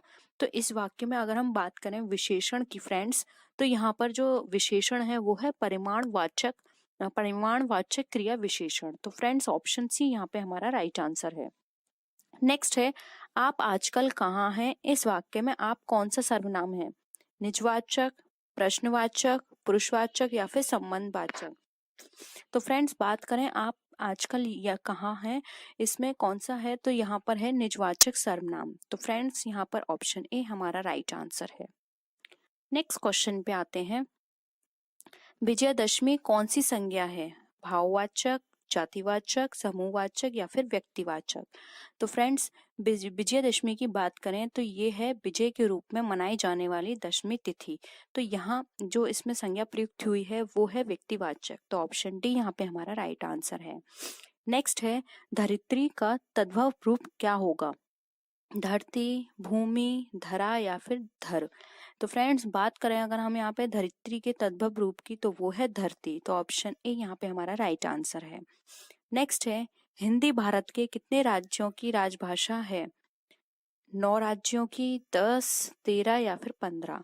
तो फ्रेंड्स हिंदी भारत के 10 राज्यों में राजकीय भाषा के रूप में प्रयोग की जाती है। इन 10 राज्यों में जैसे कि उत्तर प्रदेश, बिहार, मध्य प्रदेश, राजस्थान आदि प्रमुख हैं। तो फ्रेंड्स यहाँ पे ऑप्शन बी हमारा राइट आंसर है, जो कि है 10। नेक्स्ट क्वेश्चन पे आते हैं। भारत के प्रमुख अवयव हैं, सॉरी भाषा के प्रमुख अवयव हैं वर्ण, शब्द, पद, वाक्य। वर्ण, शब्द, अनुच्छेद, वाक्य। शब्द, वाक्य, वर्ण, विचार, या फिर वर्ण, शब्द, वाक्य और भाषण। तो फ्रेंड्स अगर हम बात करें भाषा के अवयवों का क्रम की, तो फ्रेंड्स वर्णाक्षर, शब्द, पद और वाक्य, ये यहाँ पर वर्णाक्षर को फ्रेंड्स हम वर्ण भी बोलते हैं, तो ये इसका अवयव है। तो यहाँ पे ऑप्शन ए हमारा राइट आंसर है, वर्ण, शब्द, पद एवं वाक्य। फर्स्ट क्वेश्चन है, औषध जिस तरह संबंधित है रोगी से, उसी तरह शिक्षा निम्नलिखित में से किससे संबंधित है। तो फ्रेंड्स हमें यहाँ बतानी है कि जैसे औषधि संबंधित होती है रोगी से, तो शिक्षा किससे संबंधित है, अध्यापक से, विद्यालय से, विद्यार्थी से या फिर शिक्षण से। फ्रेंड्स औषध रोगी के लिए जरूरी है उसकी बीमारी दूर करने के लिए, और शिक्षा किसके लिए जरूरी है, मतलब किसको दी जाती है। तो यहाँ पे ऑप्शन सी हमारा करेक्ट है, शिक्षा दी जाती है विद्यार्थियों को उसकी अज्ञानता दूर करने के लिए। तो यहाँ पे ऑप्शन सी सही है। नेक्स्ट है, सिग्नल ट्रैफिक के संबंध पर आधारित सादृश्य शब्द युग्म छाटें, यानी कि जिस तरह सिग्नल जरूरी है ट्रैफिक के लिए, उसी प्रकार इसमें से ऐसा कौन सी चीज है जो कि उसके लिए जरूरी है। जैसे कि लेंस प्रकाश के लिए जरूरी नहीं है, ब्रेक पहिए के लिए, बांध नदी के लिए या फिर दरवाजा गृह के लिए। तो फ्रेंड्स पहिए के लिए ब्रेक ये भी इम्पोर्टेंट नहीं है, दरवाजा गृह के लिए ये भी इतना इम्पोर्टेंट नहीं है जिस तरह से बांध इम्पोर्टेंट है नदी के लिए। तो यहाँ पे ऑप्शन सी हमारे यहाँ पे करेक्ट है, सिग्नल ट्रैफिक को कम करता है और बांध नदी के बहाव को रोकती है। तो यहाँ पे ऑप्शन सी हमारा सही है। नेक्स्ट है, इनमें से कौन सी संख्या श्रृंखला के रिक्त पद की पूर्ति करती है। जैसे कि यहाँ पे आपको एक सीरीज दे रखी है 1, 3, 5, 9, 11 एंड 13, तो इसके बाद क्या आना है। तो बताइए फ्रेंड्स। तो यहाँ पे पहले हमें फ्रेंड्स इन दोनों के बीच में देखना पड़ेगा कितना डिफरेंस है, यानी कि 1 के बाद 3, 1 का डिफरेंस आया, 3 के बाद 5, 1 का डिफरेंस आया, 5 के बाद 9 आया हमारा डिफरेंस यहाँ पे 4 का। फिर यहाँ पर आया हमारे 11, 2 का डिफरेंस। फिर आया हमें यहाँ पर हमारा 13, 1 का डिफरेंस। तो यहाँ पे हमारे अगेन कितने का डिफरेंस आएगा फ्रेंड्स, 13, 14, 15, 16, अगेन 3 का डिफरेंस आएगा, क्योंकि यहाँ पे एक सीरीज चल रही है। यहाँ पे 1 का डिफरेंस आया, फिर 1 का डिफरेंस आया, लेकिन लगा अब यहाँ पे डायरेक्ट कितने का डिफरेंस आ गया हमारे, 4 का डिफरेंस आ गया। फिर अगेन 2 का, फिर यहाँ पर अगेन 1 का, अब कितने का डिफरेंस आएगा, 3 का। तो यहाँ पे जो हमारा राइट आंसर होगा वो होगा ऑप्शन ए, जो कि है 17। नेक्स्ट क्वेश्चन पे आते हैं, अक्षरों के उस समूह को चुनिए जो समान पैटर्न के अनुरूप नहीं है, यानी हमें यहाँ पे पैटर्न पता लगाना है। जैसे कि P के बाद R आया है, यानी कि PQR, एक यहाँ पर बीच में गया, RST यानी कि अगेन एक, TUV again 1, VWX again 1 and XYZ again 1। Next है EC again 1D again 1G again 1 H गया यहाँ पे, अगेन J गया, अगेन N गया। तो ये दोनों हमारे सही हैं। अब हम आते हैं यहाँ पे M पर, MNO अगेन 1 OPQR, तो यहाँ पर 2 आ गया। तो फ्रेंड्स हमें आगे जाने की जरूरत ही नहीं है, यहाँ पे हमारा ऑप्शन सी करेक्ट है। नेक्स्ट क्वेश्चन पे आते हैं, इनमें से जो अन्य 3 से भिन्न है उसे चुनिए, यानी कि हमें बताना है इनमें से कौन सी सबसे भिन्न है। फर्स्ट है वर्षा, फिर है तड़ित जिसको लाइटिंग बोलते हैं जो कि बादल में चमकती है, फिर है बादल, फिर है वज्रपात यानी ठंडर। तो फ्रेंड्स आपने देखा कि यहाँ पे 3 शब्द बिल्कुल सेम है जबकि एक बिल्कुल अलग है। वर्षा, तड़ित और वज्रपात ये तीनों एक ही हैं, जबकि बादल यहाँ पे अलग है। तो यहाँ पर जो इसका आंसर होगा वो होगा ऑप्शन सी बादल। नेक्स्ट है, भिन्न संख्या समूह को चुनिए। हमें एक संख्या दे रखी है जैसे कि 6, 5, 2, 9, 8, 3, 4, 7, 3, 4, 7, 9 या फिर 6, 5, 8, 3। तो बताइए फ्रेंड्स इसका कौन सा आंसर होगा, आपको कौन सी संख्या लगती है जो यहाँ पर भिन्न है। ए ऑप्शन सही है, बी ऑप्शन सही है, सी ऑप्शन सही है या फिर डी ऑप्शन सही है। इसमें से कौन सा ऐसा ऑप्शन है जो कि यहाँ पर सही है।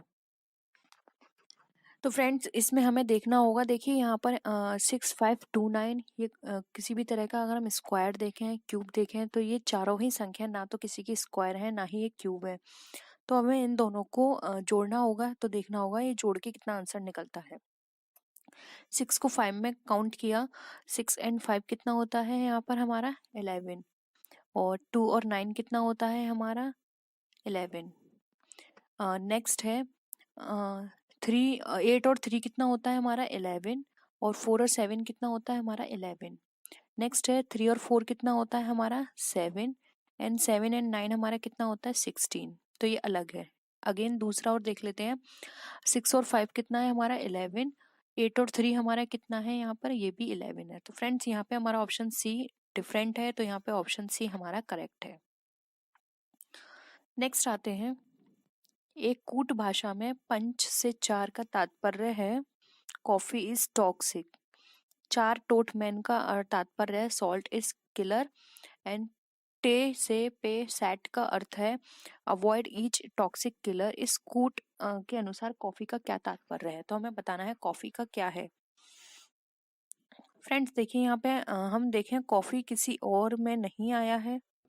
हम देखते हैं सिमिलर वर्ड्स, इज यहाँ पर दे रखा है, इस सेकंड वर्ड में भी दे रखा है सेकंड सेंटेंस में। तो देखते हैं यहाँ पे 4 एंड चार दोनों का सेम है, तो इसका मतलब तो हो गया यहाँ पर 4, ठीक है। नेक्स्ट है टॉक्सिक, टॉक्सिक किस में दे रखा है हमारा, ये थर्ड सेंटेंस में दे रखा है। तो यहाँ पर हमारा कौन सा वर्ड निकल कर आया, टॉक्सिक का मतलब यहाँ पर हम बोल सकते हैं से, टॉक्सिक का हो गया से, क्योंकि दोनों ही सेंटेंस में टॉक्सिक है और से मैच कर रहा है। तो यहाँ पर जो अब हमारा निकल कर आया कॉफी, कॉफी का जो राइट आंसर है वो हो जाएगा हमारा ऑप्शन सी 5, PANCH 5। तो कॉफी का यहाँ पे तात्पर्य 5 से है, तो ऑप्शन सी हमारा करेक्ट है। नेक्स्ट आते हैं, किसी कूट भाषा में DOG का मतलब है 433, तो कैट का क्या मान होगा। तो हमें बताना है DOG का मतलब यहाँ पे 433 है, तो कैट का मान क्या होगा।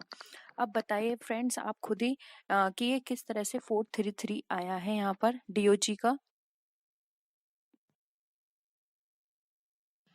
देखिए फ्रेंड्स अगर हम 433 इसको निकालते हैं, तो अगर हम इनको देखें कि ABCD, ठीक है, 1 2 3 4, डी तो हमारा 4 हो गया, लेकिन ओ हमारा 3 नहीं होगा।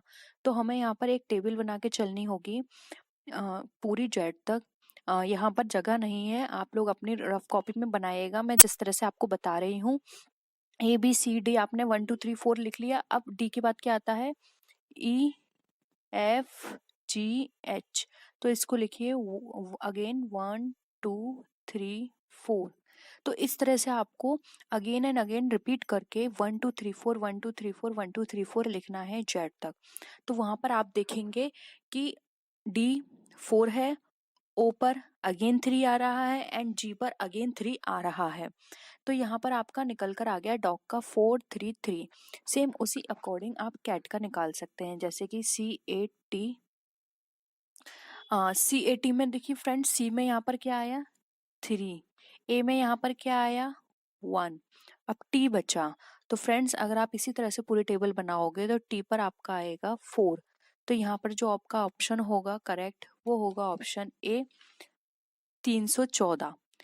तो आई होप फ्रेंड्स आपको यहाँ पे सारी चीजें क्लियर होंगी। किसी भी तरह का डाउट हो तो आप नीचे कमेंट सेक्शन में लिख सकते हैं। नेक्स्ट है, यदि मैनेजमेंट को 1 2 3 2 4 5 1 5 3 6 के रूप में कूटबद्ध किया जाए तो गेट को किस प्रकार कूटबद्ध किया जाएगा। ये ऑप्शन है हमारे पास 4 5 6 2 5 2 1 3 2 3 6 5 और 4 2 6 5। तो बताना है मैनेजमेंट इस तरह से लिखा गया है तो गेट किस तरह से लिखा गया होगा। तो फ्रेंड्स हम यहाँ पे लिख लेते हैं मैनेजमेंट, जी आया है, देखिए फ्रेंड्स यहाँ पर जी मैनेजमेंट में भी आया है।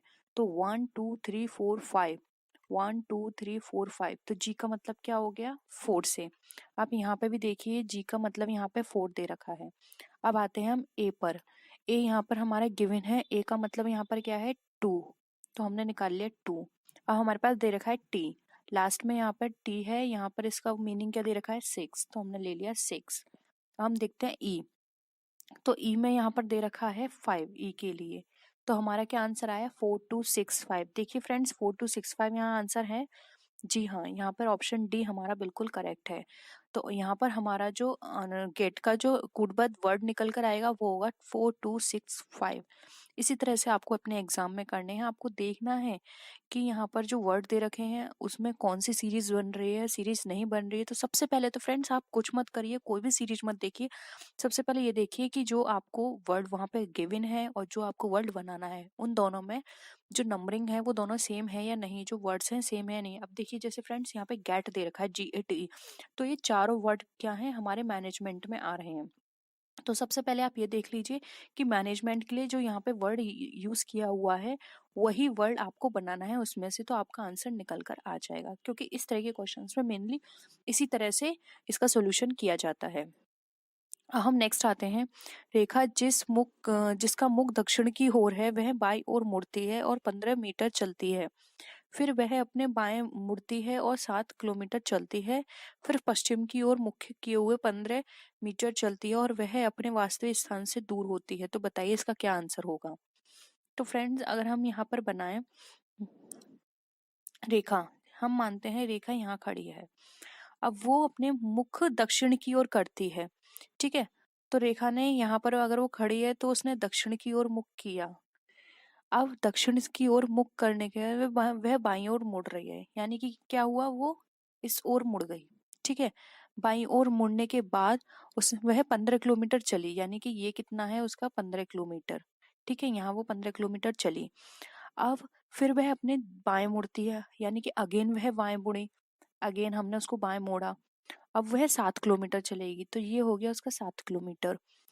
फिर वह पश्चिम की ओर मुख किए हुए 15 मीटर चलती है, यानी कि अब उसे पश्चिम की ओर करना है। तो पश्चिम कहाँ हुआ, वो इस साइड है, तो यहाँ पर वो उसने कितना करा 15 किलोमीटर चली। अब हमें देखना है कि वह अपने वास्तविक स्थान से कितना दूर है। तो फ्रेंड्स यहाँ पर अब है रेखा और यहाँ से उसने स्टार्टिंग की थी, ये उसका स्टार्टिंग फेज है, ठीक है। तो यहाँ पर हमें देखना है कि अब वो कितने किलोमीटर है। तो फ्रेंड्स 7 तो आप ये ले लीजिए, 7 किलोमीटर ये है। और यहाँ पे उसने वो यहाँ तो चली नहीं है क्योंकि वो तो यहीं खड़ी थी, तो वो 7 किलोमीटर है, तो ये सारी दूरी उसकी कहलाएगी 7 किलोमीटर 7 मीटर। तो यहाँ पे ऑप्शन हमारा डी करेक्ट है, जो कि है 7 मीटर। आई होप क्लियर होगा ये क्वेश्चन। अगर आपको कोई भी डाउट हो तो आप बता सकते हैं, हम इस क्वेश्चन को दोबारा से डिस्कस कर लेंगे। अब नेक्स्ट क्वेश्चन है ABCDE तथा F 6 मित्र एक वृत्त के केंद्र की ओर मुख करके बैठे हैं। CA व E के मध्य है, FD और B के मध्य है, BE के ठीक बाएं है। अब निम्नलिखित प्रश्नों के उत्तर दीजिए। तो पहले तो फ्रेंड सबसे पहले आप जिस तरह से मैं यहाँ पर आपको टेबल बना के दिखाऊंगी उसी तरह से आपको बनाने हैं, क्योंकि हम अपने क्वेश्चंस लेने के लिए उसको रफ कर देंगे, तो आप उसी तरह से पहले बना लीजिए। तो फ्रेंड्स यहाँ पर ये एक व्रत की बात कर रहे हैं, तो हम भी एक व्रत बना लेते हैं यहाँ पर। अब ये यहाँ पर ये इसका मिड पॉइंट है। अब ये क्या बोलते हैं कि CA व E के मध्य, पहले तो फ्रेंड्स ये 6 लोग हैं तो आप 6 पॉइंट बना लीजिए, 1 2 3 4 5 एंड 6, ठीक है। अब ये बोल रहे हैं CA व E के मध्य है, C जो है वो A और E के मध्य है, तो आप कोई पॉइंट ले लीजिए। हमने बिठाया C को यहाँ, A और मी के मध्य है, तो फ्रेंड्स A ये भी हो सकता है, E ये भी हो सकता है, A ये हो सकता है और E ये भी हो सकता है, ठीक है। तो ये A E दोनों हो सकते हैं। अब F D और B के मध्य है, F जो है वो D और B के मध्य, तो F को हमने यहाँ बिठाया, ये D भी हो सकता है, ये B भी हो सकता है, लेकिन अभी हमने जगह की वजह से D और B ही लिख दिया है। चलिए हम यहाँ लिख देते हैं DB, ठीक है, और ये भी हमारा BD है। अब B और E के ठीक बाएं हैं, अब B जो है वो ठीक E के बाएं है, तो B हमारा ये है। अगर हम यहाँ पर E रखते हैं तो ये बाएं बोल रहा है, अगर यहाँ पर हम D रखते हैं तो ये हमारा बाएं नहीं आएगा। तो यहाँ पर हमें क्या करना पड़ेगा, यहाँ से हमें D को हटाना होगा और यहाँ से हमें A को हटाना होगा, तो ये हमारा सही पैराग्राफ बन जाता है। B के यहाँ पे बाएं कौन हो गया, E हो गया। और यहाँ से हमें क्या हटाना होगा, ई। तो इस तरह से हमारा बन गया। अब हमें बताना है क्वेश्चंस के आंसर। ए के ठीक बाएं कौन बैठा है, तो ये ए है। उसके ठीक बाएं कौन बैठा है, तो फ्रेंड्स इसका जो राइट आंसर है कि ए के ठीक बाएं कौन बैठा है, तो ए के ठीक बाएं बैठा है हमारा यहाँ पर सी। तो ऑप्शन ए हमारे यहाँ पे करेक्ट है। आई होप ये टेबल आपने बना ली होगी। नेक्स्ट है डी के सापेक्ष ई का क्या स्थान है, यानी कि हमें बताना है डी के सापेक्ष ई कौन से स्थान पर बैठा है। ठीक बाएं ओर, दाईं ओर दूसरे स्थान पर, दाईं ओर तीसरे स्थान पर, या फिर बाईं ओर दूसरे स्थान पर। तो फ्रेंड्स यहाँ पर अगर हम देखें इसकी पोजीशन डी की क्या पोजीशन है ई से, तो डी के सापेक्ष ई जो है वो दाईं ओर बैठा है तीसरे स्थान पर, यहाँ की यानी कि दाईं साइड बैठा है उसके तीसरे स्थान पर। तो यहाँ पर जो हमारा ऑप्शन है वो हमारा ऑप्शन दाईं ओर तीसरे स्थान पर, सी हमारा बिल्कुल करेक्ट आंसर है यहाँ पे कि वो उसके दाईं ओर तीसरे स्थान पर बैठा है। नेक्स्ट है ई व एफ के बीच में कौन है, डी है, ए है या बी है, तो हमें बताना है। तो बहुत ही सिंपल आंसर है फ्रेंड्स, ई और एफ के बीच में हमारा बैठा है यहाँ पर बी। तो ऑप्शन सी है यहाँ पे हमारा करेक्ट आंसर है। नेक्स्ट है कुलदीप जो कि सुभाष का छोटा भाई है उत्तम से बड़ा है, प्रकाश जो कि सतीश से छोटा है सुभाष से बड़ा है, सभी में सबसे बड़ा कौन है। तो यहाँ पे हमको एक पहले टेबल बनानी होगी, जिस टेबल के थ्रू हम यहाँ पे पता लगा सकते हैं कि कौन किससे कितना बड़ा है। अब इस क्वेश्चन को सॉल्व करते हैं। कुलदीप सुभाष का छोटा भाई है, तो ये आ गया हमारा सुभाष, सुभाष का छोटा भाई है और उत्तम से बड़ा है, उत्तम से बड़ा है। प्रकाश जो कि सतीश से आयु में छोटा है, ठीक है, प्रकाश सतीश से छोटा है, यानी कि प्रकाश अब यहाँ आ सकता है और सतीश से छोटा है, ठीक है, लेकिन सुभाष से बड़ा है, लेकिन सुभाष से बड़ा है, ठीक है। तो यहाँ पर जो हमारी टेबल बनकर आएगी वो होगी हमारी सतीश, प्रकाश, सुभाष, कुलदीप और उत्तम। अब हमें बताना है इसका राइट आंसर जो इनके क्वेश्चंस के अकॉर्डिंग है कि यहाँ पर सबसे बड़ा जो है वो कौन है, प्रकाश है, कुलदीप है, सतीश है या फिर उत्तम है। तो फ्रेंड्स यहाँ पर जो सबसे बड़ा आंसर है, जो सबसे बड़ा पर्सन है वो है सतीश। ऑप्शन डी यहाँ पे हमारा करेक्ट आंसर है। नेक्स्ट है इस आलेख को हमें बताना है और इसको पूर्ण करना है। तो फ्रेंड्स देखिए इसके अंदर क्या दे रखा है फॉर्मूला। एक 1 × 2 मल्टीप्लाई करके देखते हैं। एक का 2 से मल्टीप्लाई किया 2, 2 दूनी 4, 7 का 1 से मल्टीप्लाई किया 7 एकम 7 और उसका स्क्वायर किया 7 का, यहाँ पे 2 का स्क्वायर किया 4, यहाँ 7 का स्क्वायर किया 49, यहाँ 4 और 2 4 4 दूनी यहाँ पर हो गया 8, 8 8 64। और यहाँ पर अब हम किसका मल्टीप्लाई करेंगे कि यहाँ पर 81 आ जाए। तो फ्रेंड्स अगर हम यहाँ पर देखें कि 81 कैसे आएगा, तो हम यहाँ पर कर सकते हैं कि ये 81 पहले तो हम ये देख लेते हैं किसका स्क्वायर है। तो 81 स्क्वायर होता है हमारा 9 का, तो हमें यहाँ पर 9 लेकर आना है। तो 3 का किस में मल्टीप्लाई करें कि 9 आ जाए। तो फ्रेंड्स ऑफकोर्स यहाँ पे जो ऑप्शन होगा हमारा वो होगा 3, क्योंकि 3 को 3 से मल्टीप्लाई करेंगे तो आएगा हमारा 9, और 9 से हमारा अगर हम उसका स्क्वायर करेंगे तो आ जाएगा 81। तो ऑप्शन सी यहाँ पे हमारा करेक्ट आंसर है। नेक्स्ट है निम्नलिखित उपक्रम में ऐसे कितने 5 हैं जिनके ठीक बाद 2 व ठीक पहले 8 है। तो फ्रेंड्स इस डिजिट को देखने से पहले आप सबसे पहले अपनी एक सीरीज बना लीजिए, जैसे कि यहाँ पर कितने 5 हैं जिसके ठीक बाद 2 और जिसके ठीक पहले 8 है, यानी कि आपको ये वाली सीरीज देखनी है 852 जहां पर मैच हो रहा हो। तो फ्रेंड्स स्टार्टिंग में 852 है, उसके बाद 852 ये है, और उसके बाद जो है 852 वो ये है। तो फ्रेंड्स यहाँ पर ये कितनी बार आया, ये आया 2 बार, वो सॉरी 3 बार आया। तो ऑप्शन डी यहाँ पे हमारा करेक्ट है जो कि है 3। नेक्स्ट है यदि ए का अर्थ है प्लस, बी का अर्थ है माइनस, सी का अर्थ है इनटू, तो 10 CP A 4 C 4 B 6 का क्या मान होगा। तो हमें बताना है। तो पहले देख लेते हैं 10c, c का मतलब होता है इनटू, यानी कि 4। फिर ये क्या बोल रहे हैं, a, a का मतलब क्या है, प्लस। फिर क्या बोल रहे हैं, 4cp, यानी कि 4 × 4। फिर है b 6, b का मतलब है -6। तो अब हमें इसको निकालना है। तो फ्रेंड्स अगर हम इस तरह से इसकी डिजिट बनाएंगे तो 4 × 10 कितना हो गया हमारा 40, और 4 × 4 कितना हो गया 16।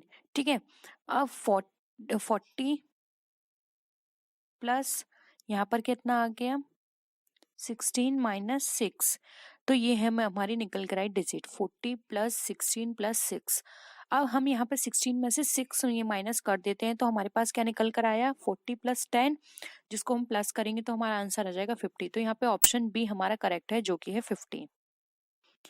नेक्स्ट है, एक महिला की ओर इशारा करते हुए एक व्यक्ति ने कहा, उसकी माँ मेरी माँ की इकलौती पुत्र है।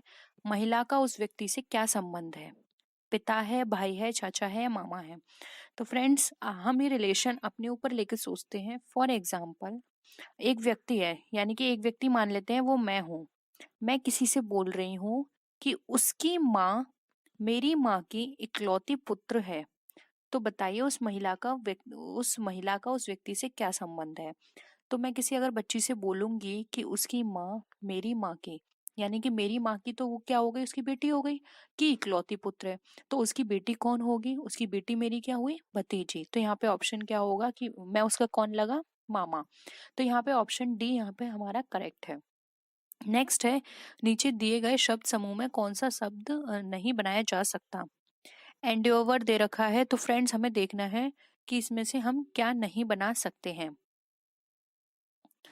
तो फ्रेंड्स यहाँ पर जो शब्द नहीं बनाया जाएगा वो है, देखिए ये हम बना सकते हैं, राउंड हम बना सकते हैं, यहाँ पर हम बना सकते हैं ड्राउन, नहीं बना सकते, ड्रॉप बना सकते हैं। क्योंकि फ्रेंड ड्राउन में क्या है, यहाँ पे डब्लू आ रहा है, और डब्लू देखिए यहाँ पे हमारी इस स्पेलिंग में नहीं है। तो यहाँ पे ऑप्शन सी हमारा करेक्ट है। तो यहाँ पर जो वर्ड हम नहीं बना सकते वो है ऑप्शन सी, जो कि है ड्राउन। नेक्स्ट है, नीचे दिए गए वेन आकृतियों में लड़का, लड़की एवं बच्चे के संबंध को दर्शाने के लिए सर्वोत्तम विधि है। तो फ्रेंड्स हमें बताना है कि सर्वोत्तम कौन सा है। यहाँ पर ये सर्किल के अंदर सर्किल सर्किल दे रखा है, ये हमारा नहीं होगा क्योंकि लड़का लड़की जेंडर वाइज अलग हैं, तो हम उनको एक ही जगह ट्रीट नहीं कर सकते। और यहाँ भी इन दोनों के बीच में किसी तरह का कोई रिलेशन नहीं बताया जा रहा, तो हम ये रिलेशन शो नहीं कर सकते। और ये तीनों हम बच्चों में लड़का भी आ सकता है, लड़की भी आ सकते हैं, तो इन तीनों को अलग भी नहीं कर सकते। तो हमारा जो राइट आंसर होगा वो होगा ऑप्शन सी, जैसे कि बच्चे, जिसमें लड़का भी आ गया और लड़की भी आ गई। तो ये वाला ऑप्शन हमारा करेक्ट है। नेक्स्ट है, यदि किसी माह की 10वीं तारीख रविवार से 3 दिन पहले पड़ती है तो माह की दूसरी तारीख किस दिन पड़ेगी। तो हमें बताना है कि अगर कोई तारीख 3 दिन पहले पड़ रही है तो उससे क्या होगा। तो फ्रेंड्स ये देखिए 10 तारीख से 7 दिन पूर्व 3 तारीख आती है गुरुवार को, और 2 तारीख का दिन क्या होगा फिर यहाँ पर।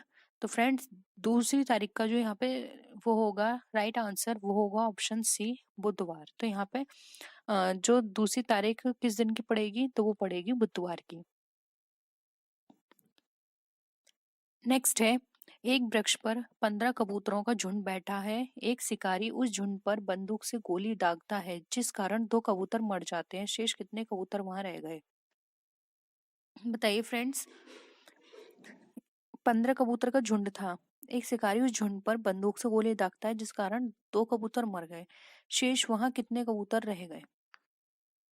बहुत ही सिंपल आंसर है फ्रेंड्स, बताइए इसका क्या होगा राइट आंसर।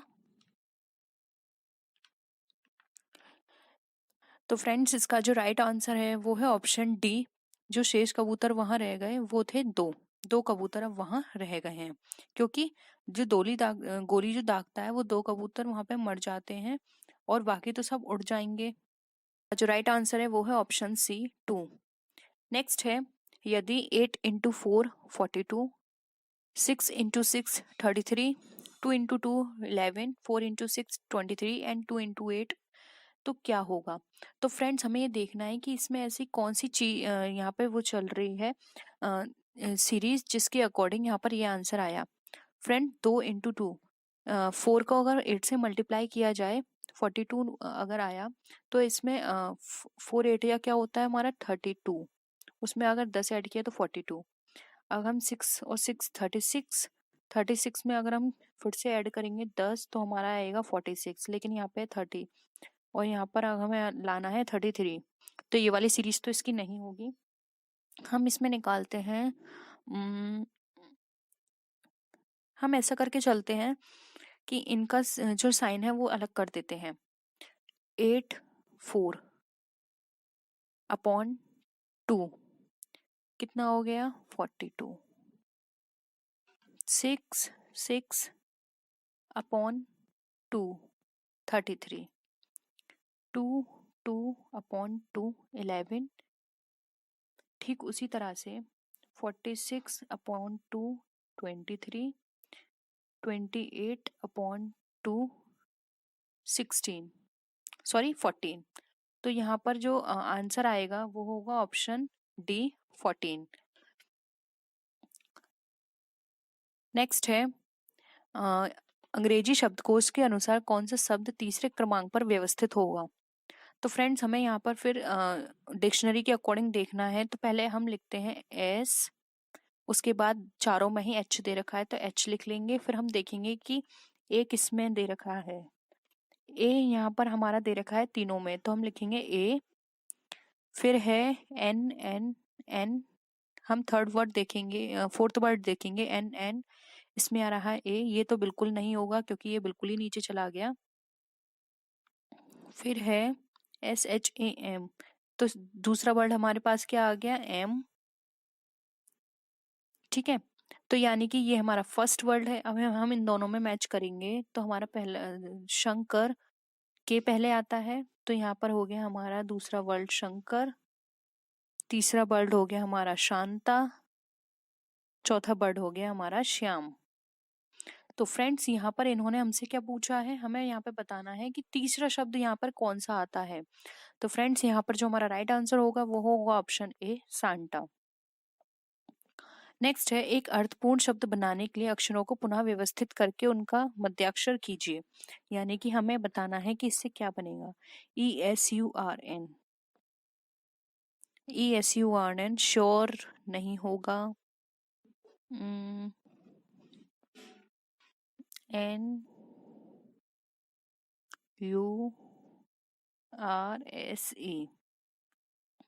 हाँ फ्रेंड्स, इसका जो मीनिंग बनेगा वो होगा नर्स, NURSE। और हमें इन्होंने क्या पूछा है कि उसका मध्याक्षर बताइए, क्योंकि मध्य में कौन सा अक्षर आ रहा है। तो फ्रेंड्स यहाँ पे जो मध्य में आ रहा है वो है ऑप्शन आर, तो ऑप्शन डी यहाँ पे हमारा करेक्ट है जो कि है आर। नेक्स्ट क्वेश्चन पे आते हैं। नीचे दिए गए दो कथनों के आधार पर उचित निष्कर्ष का चयन कीजिए। हमें ये दो कथन दिए हैं, उसके आधार पर हमें निष्कर्ष निकालना है। फर्स्ट है मेरी कक्षा में सभी विद्यार्थी होनहार हैं। सेकंड है मनीष होनहार नहीं है। तो देखिए निष्कर्ष क्या निकल कर आया। इसमें क्या कहा है इसने कि सभी विद्यार्थी जो है मेरी कक्षा के होनहार हैं, लेकिन मनीष होनहार नहीं है। यानी कि सीधा सीधा मतलब यहाँ पर यह है कि जो मनीष है वो उसकी कक्षा का विद्यार्थी नहीं है। तो निष्कर्ष में देख लेते हैं। मनीष को कठिन परिश्रम करना चाहिए, ये तो कोई निष्कर्ष नहीं है। मनीष मेरी कक्षा का विद्यार्थी नहीं है, ये करेक्ट है। और देख लेते हैं कुछ विद्यार्थी होनहार नहीं है, जो होनहार नहीं है विद्यार्थी नहीं है, तो ये सारे ही गलत हैं। बी ऑप्शन यहाँ पे सही हो जाएगा। होप यहाँ पर आपको ये वाला क्वेश्चन समझ में आया होगा। नेक्स्ट क्वेश्चन पे आइए। नीचे दिए गए शब्दों को सार्थक क्रम में सजाइए। मेंढक, बाज, टिड्डा, सांप और घास। अब इसको बताइए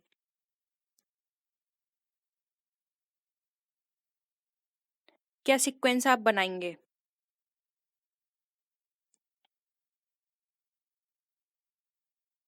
देखिए घास क्या खाएगा, घास को कौन खाएगा, मेंढक, यानी कि 5 1। ठीक है, घास को किसने खाया, सॉरी सॉरी 1 नहीं आएगा, मेंढक नहीं। घास पर कौन आया, टिड्डा, तो 5 3 हो गया। अब 5 3 हमारा ऑप्शन सी में है और डी में है, तो यहाँ पे फर्स्ट ऑप्शन कट गया और बी ऑप्शन कट गया। अब टिड्डा आया, टिड्डे को किसने खाया, खाया या फिर पकड़ा वो हो गया हमारा मेंढक, तो 1 आ गया। फिर मेंढक को किसने पकड़ा? मेंढक को पकड़ा सांप ने, तो आ गया हमारा 4। और फिर सांप को किसने पकड़ा? सांप को पकड़ा बाज ने, तो आ गया 2। तो ये सीक्वेंस बना हमारा 5 3 1 4 2। तो ऑप्शन सी यहाँ पे हमारा करेक्ट है। एक बार और देख लीजिए। देखिए घास पर आएगा टिड्डा, टिड्डे को पकड़ेगा मेंढक, और जब मेंढक को पकड़ेगा सांप, और सांप के बाद फिर सांप को कौन पकड़ेगा? बाज। ठीक है, तो ये सारे एक दूसरे से लिंक बने हुए हैं, कौन किसको खाता है या किसको पकड़ता है। नेक्स्ट है,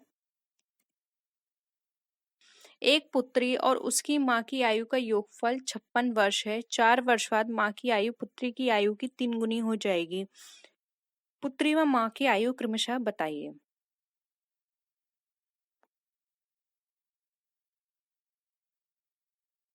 हैं, एक पुत्री और उसकी माँ की आयु का योगफल 56 वर्ष है। 4 वर्ष बाद माँ की आयु पुत्री की आयु की 3 गुनी हो जाएगी। ठीक है, तो माँ और पुत्री की आयु हमने मानी x + y = 56। अब कितना बोला? 4 वर्ष बाद, तो x + 4 = y + 4 डिवाइडेड बाय 3, क्योंकि माँ की आयु 3 गुनी बोल रहे हैं इसलिए y + 4 × 3 किया गया है। तो आप ऐसे कर लीजिए, x + 4 = 3y + 4, क्योंकि 4 से यहाँ पर आपने मल्टीप्लाई किया 3 का, तो 12 आ गया। तो यहाँ पर देखिए आंसर आपका ऐसे निकलेगा, x + 3y = 8, और x + y हमारा अगर 56 था यानी कि 56 था, तो देखिए यहाँ पर 4y = 48 हो जाएगा, क्योंकि जब आप 56 में से माइनस करेंगे 8 को, तो यहाँ पर आपका 48 निकल कर आ जाएगा। ठीक है, 4y = 48। अब ये 4 को नीचे ले आएंगे, तो ये इससे आप डिवाइड करेंगे तो आपका ये कितना वर्ष निकल कर आ जाएगा? 12, यानी कि माँ की आयु उस समय 12 थी। अब इस 56 में 12 माइनस करेंगे, 56 में जब आप 12 माइनस करेंगे तो कितनी आ जाएगी? माँ की आयु 44 आ जाएगी। तो यहाँ पर पुत्री की आयु कितनी थी? 44, और माँ की आयु, वो पुत्री की आयु है 12 और माँ की आयु है 44। तो देखिए यहाँ पर बी ऑप्शन जो है वो राइट आंसर हो जाएगा। ठीक है, एक बार फिर से सॉल्व करिएगा, नहीं तो हम ये क्वेश्चन दोबारा से कर लेंगे, लेकिन एक बार पहले आप खुद से सॉल्व करके देखिएगा। नेक्स्ट है, PQRST का वजन अलग अलग है। R केवल P से भारी है तथा SQ से हल्का है तथा T से भारी है, सबसे भारी कौन है? तो देखिए ऐसे निकालिए, R केवल P से भारी है, P से भारी है बस R, तो P के ऊपर लिखिए R, सिर्फ P से ही भारी है। ठीक है, तथा S Q से हल्का है, S जो है Q से हल्का है तथा T से भारी है, तो T नीचे लिख दीजिए। सबसे भारी है, सबसे भारी यहाँ पर बताइए कौन है?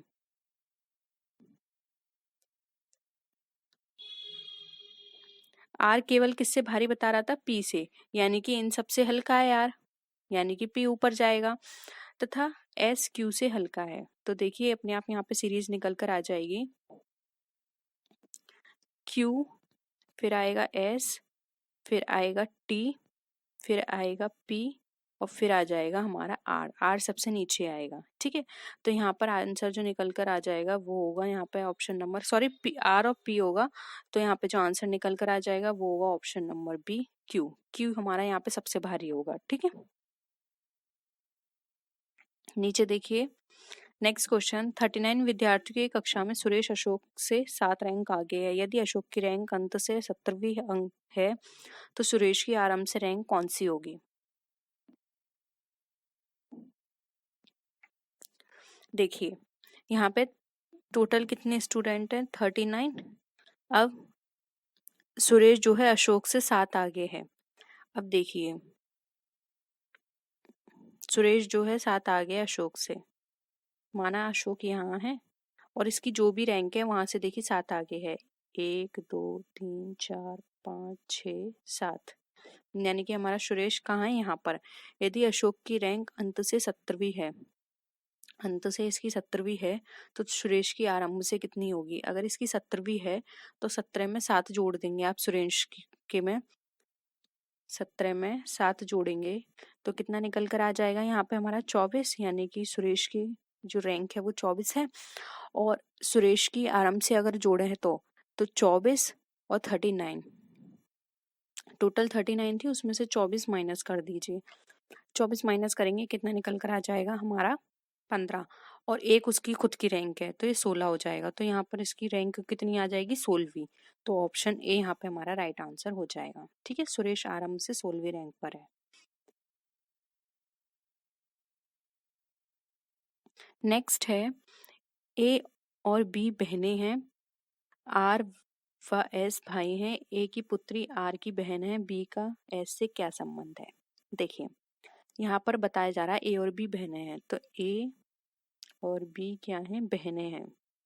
ठीक है, अब आर व एस भाई हैं। अब एक यहाँ पे लिख लीजिए, आर और एस क्या हैं, ये भाई हैं। ठीक है, प्लस का निशान लगा दिया। ए की पुत्री आर की बहन है। अब ए की जो पुत्री है यानी कि इसकी जो डॉटर है वो आर की क्या है, बहन है। ठीक है, तो यानी कि आर ए का पुत्र हुआ।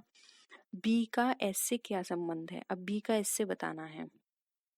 ये दोनों बहन बहन है, तो यानी कि ये इसकी कौन लगी, इन सबकी मौसी लगी, तो ये क्या हो जाएगा, आंटी या मौसी हो जाएगा। तो यहाँ पर ऑप्शन क्या हो जाएगा, डी राइट आंसर हो जाएगा। ठीक है ना, क्लियर है सबको, बहुत सिंपल थे ये क्वेश्चंस। नेक्स्ट है, निम्नलिखित जानकारी को ध्यानपूर्वक पढ़कर उसे नीचे लिखे गए प्रश्नों के उत्तर विकल्प को चुनिए। एक स्कूल में 5 अध्यापक हैं यानी कि 5 टीचर हैं। ए और बी हिंदी और अंग्रेजी पढ़ाते हैं, सी और बी अंग्रेजी और भूगोल पढ़ाते हैं, डी और ए गणित और हिंदी पढ़ाते हैं, ई व बी इतिहास व फ्रेंच के अध्यापक हैं। अब ये क्वेश्चंस हैं कुछ, वो हमें देखने हैं। तो पहले इसको सॉल्व कर लीजिए और देखिए नोटबुक में सॉल्व करिए क्योंकि क्वेश्चंस नीचे भी हैं इनके। तो ए और बी, ए पढ़ाता है हिंदी, बी पढ़ाता है इंग्लिश। ठीक है, सी और बी, ए भी हिंदी इंग्लिश पढ़ाते हैं, सी भी अंग्रेजी और भूगोल पढ़ाता है, तो सही है। बी यहाँ पे इंग्लिश आ गया, सी क्या आ गया, भूगोल यानी कि ज्योग्राफी। डी और ए गणित और हिंदी पढ़ाते हैं, तो डी, ए का तो हमने हिंदी लिख ही दिया था, डी का क्या हो गया, मैथ। ई और बी इतिहास और फ्रेंच पढ़ाते हैं।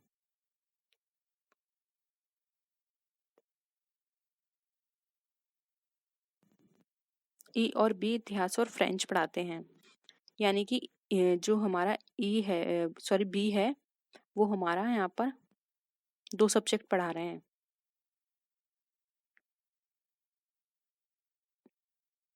फ्रेंच कौन पढ़ा रहा है, हमारा ई, और इतिहास कौन पढ़ा रहा है, हमारा ई। ये इस तरह नहीं होगा फ्रेंड्स, ऐसे देखिए, यानी कि एक टीचर जो है उस पे कितने सब्जेक्ट हैं। पहले हमें इसकी टेबल बनानी है।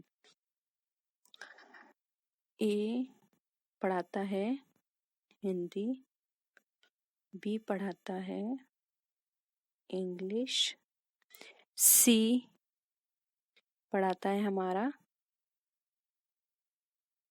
इंग्लिश, यानी कि इंग्लिश के सब्जेक्ट कौन पढ़ाते हैं, 2 टीचर पढ़ाते हैं इंग्लिश। बी भूगोल पढ़ाता है यानी कि ज्योग्राफी। डी और ए गणित, हिंदी और गणित पढ़ाते हैं। डी हो क्या क्या पढ़ा रहा है हमारा, हिंदी और गणित, यानी कि ये हिंदी पढ़ाता है, मैथ भी पढ़ाता है, और ये भी मैथ पढ़ाता है। ई और बी इतिहास और फ्रेंच पढ़ाते हैं। अब ई आ गया, इतिहास यानी कि हिस्ट्री, और ये क्या पढ़ाते हैं, फ्रेंच। और ये वाला बी भी हमारा हिस्ट्री और फ्रेंच पढ़ा रहा है, यानी कि बी जो है वो हमारे कितने सब्जेक्ट पढ़ा रहा है, हिंदी भी पढ़ाता है, इंग्लिश ज्योग्राफी भी, वो सॉरी इंग्लिश पढ़ाता है, ज्योग्राफी पढ़ाता है, फ्रेंच पढ़ाता है, इतिहास पढ़ाता है, और क्या पढ़ा रहा है, इंग्लिश। ये 5 सब्जेक्ट पढ़ा रहा है। आप यहाँ लिख लीजिएगा इतिहास, मैं यहाँ शॉर्ट में लिख देती हूँ फ्रेंच।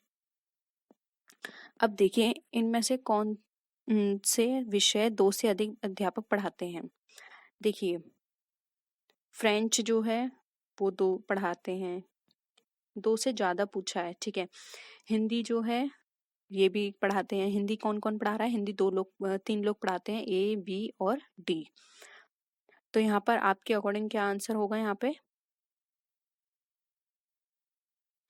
हिंदी ही होगा, ठीक है। ज्योग्राफी तो एक टीचर पढ़ा रहा है, इतिहास भी 2 पढ़ा रहे हैं बस, तो हिंदी ही होगा। वैसे इंग्लिश भी हो सकता है लेकिन ऑप्शन में इंग्लिश है नहीं। अब देखिए इनमें से कौन सा अध्यापक सर्वाधिक विषय पढ़ाता है, तो मैंने आपको पहले बताया था बी सबसे ज्यादा पढ़ाता है। बी देखिए हिंदी पढ़ा रहा है, इंग्लिश पढ़ाता है, भूगोल पढ़ाता है, इतिहास पढ़ाता है और फ्रेंच पढ़ाता है, तो ऑप्शन बी यहाँ पे राइट आंसर हो जाएगा। नेक्स्ट है डी बी ए कौन से विषय पढ़ाते हैं। देखिए डी हिस्ट्री पढ़ाते हैं, हिस्ट्री ऑप्शन में है, वो सॉरी हिंदी है, यस। मैथ है, यस, ठीक है। तो बी डी के हिसाब से करेक्ट है। एक बार बी से भी देख लेते हैं, और ए हिंदी और मैथ, ठीक है। तो यहाँ पर आपके अकॉर्डिंग जो हिंदी है वो मोस्टली सभी पढ़ा रहे हैं, मैथ्स यहाँ पर नहीं आ रहा है हमारे बी में, इसीलिए सिर्फ हिंदी हो जाएगा। जो हिंदी है वो डी भी पढ़ाता है, बी भी पढ़ाता है और ए भी पढ़ाता है, ठीक है। कम से कम हिंदी तो अवश्य पढ़ाते हैं ये तीनों, इसलिए ऑप्शन डी यहाँ पे राइट आंसर हो जाएगा। बहुत सिंपल है, एक बार फिर से करके देखिएगा, ठीक है। चार्ट बना के करिएगा तो आपको आसानी होगी। इसमें बस ये पूछा है कि एक टीचर्स पे बहुत सारे सब्जेक्ट्स अलोकेट किए गए हैं, तो वो कौन कौन से क्या क्या पढ़ाते हैं, ठीक है।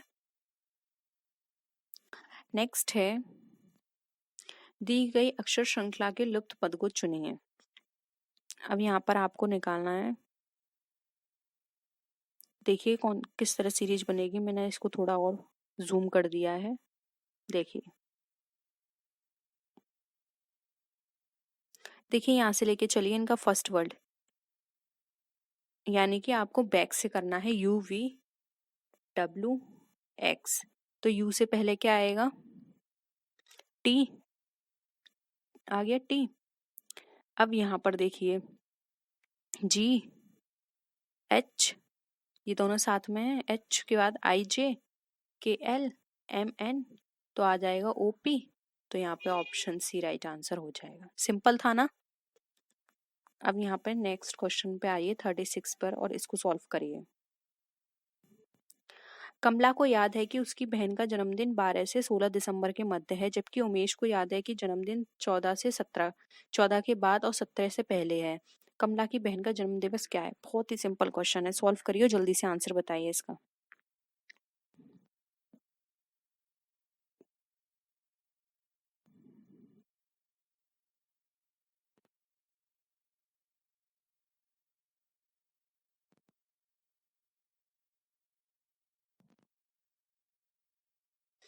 देखिए आप इस तरह से सॉल्व कर सकते हैं, 12 से 16 है, यानी कि 12 से लेके 16 तक की डेट है, और इसको याद है 14 से 17, ये है 14 से 17। तो देखिए 14 और 17, इसकी 16 है, तो ये मिड की वैल्यू देखा करो। देखो ये 12 है तो ये तो हमारी कट गई, क्योंकि इससे बात की 14 ले रहा है, और ये 17 भी कट गई क्योंकि इससे पहले ये 16 ले रहा है। हमें इसके बीच की निकालनी है, तो 15 आ जाएगी इनके बीच की। तो यहाँ पे उसका जो जन्मदिन पड़ेगा वो कब पड़ेगा, 15 दिसंबर को, और 15 दिसंबर यहाँ पे हमारा राइट आंसर है, ठीक है। ठीक है, सबको समझ में आ गया क्वेश्चन। अब देखिए नेक्स्ट, यदि 5 से भाग होने वाली सभी संख्याओं और जिसमें एक अंक 5 आता है, उनमें से 1 से 50 के बीच से 5 का अंक हटा दिया जाए तो कितनी संख्याएं शेष रहेंगी। आपको ये करना है, बताइए।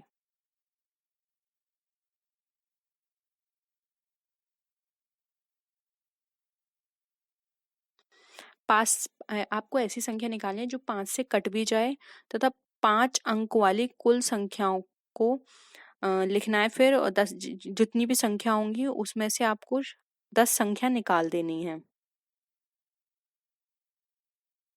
करें, देखिए कौन कौन सी संख्या होगी। 5 हो गई, 10 कट जाइए, 15, 20, 25, 30, 35, 40, 45 और 50। ये कितनी टोटल संख्या हो गई, टोटल ये हमारी 10 हो गई। अब देखिए, अतः 50 में से 10 संख्या हटा दी जाती हैं। अब हमें इसमें से हमें क्या करना है, 50 के बीच में से 5 अंक हटा दी जाए तो शेष संख्या कितनी होंगी। ठीक है, अगर हम इसमें से ये जो 50 संख्या निकल कर आई है, इसमें से हम 10 निकाल देते हैं, तो हमारी टोटल कितनी बचेंगी, 40। ऑप्शन डी यहाँ पे हमारा राइट आंसर हो जाएगा, ठीक है। अब देखें यहाँ पर पासे से संबंधित प्रश्न है। नीचे दिए गए पासों में 3 के विपरीत अंक कौन सा है? देखिए यहाँ पर हमें दिखाई दे रहा है 2, ये 2 है। यहाँ 4 और 6 है, यहाँ 5 और 3 है, तो बताइए। एक पासे में आपको क्या क्या दिखाई दे रहा है? 2, 3, 5। और जो बी पासा है उसमें दिखाई दे रहा है 2, 4, 6।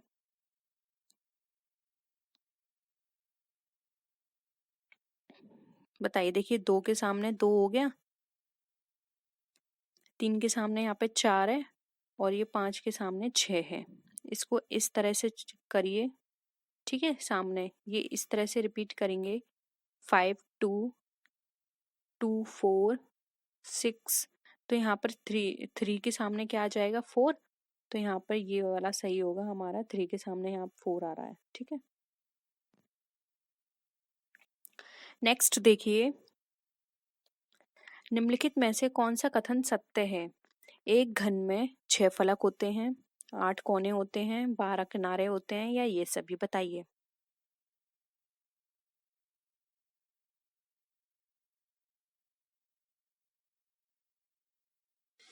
देखिए घन की बात की जा रही है, ठीक है। तो आपको सबको पता है कि एक घन में 6 फलक भी होते हैं, 8 कोने भी होते हैं, और 12 किनारे होते हैं उसके। तो ये सारे ही ऑप्शंस यहाँ पे करेक्ट हैं, तो डी आंसर हमारा राइट आंसर हो जाएगा।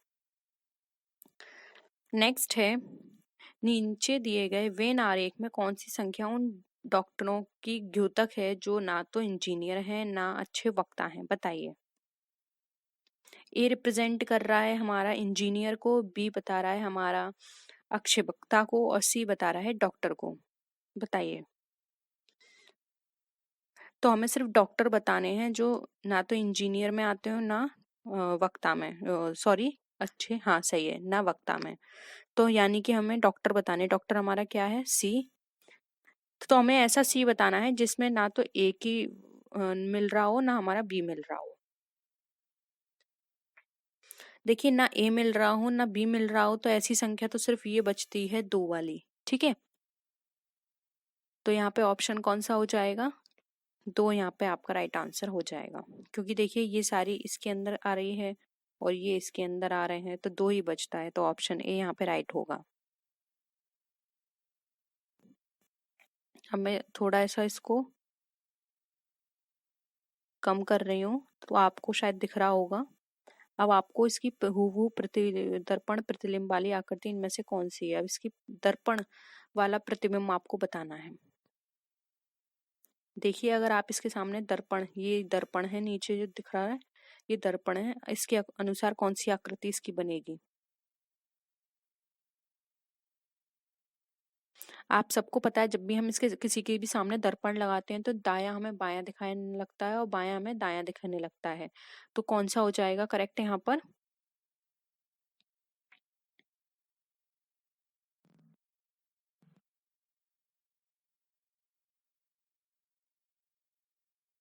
बताइए।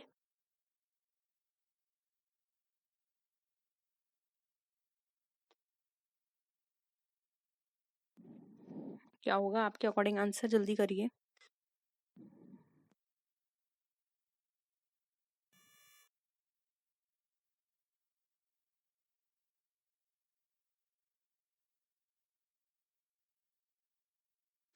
देखिए डी यहाँ पे हमारा क्या हो जाएगा? राइट आंसर हो जाएगा, ठीक है। अब यहाँ पर आपको त्रिभुज काउंट करने हैं, कितने हैं? 12, 13, 14, 15। बताइए। देखिए आप ऐसे काउंट कर सकते हैं। एक त्रिभुज, 2 त्रिभुज, 3 त्रिभुज,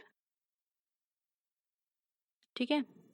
फिर ये है 4 त्रिभुज, ये है 5 त्रिभुज, ये है 6 त्रिभुज, ठीक है। 6 हो गए। अब देखिए इसके साथ ही साथ 7 त्रिभुज, 7 हो गए। 8, आप खुद से सॉल्व करिए।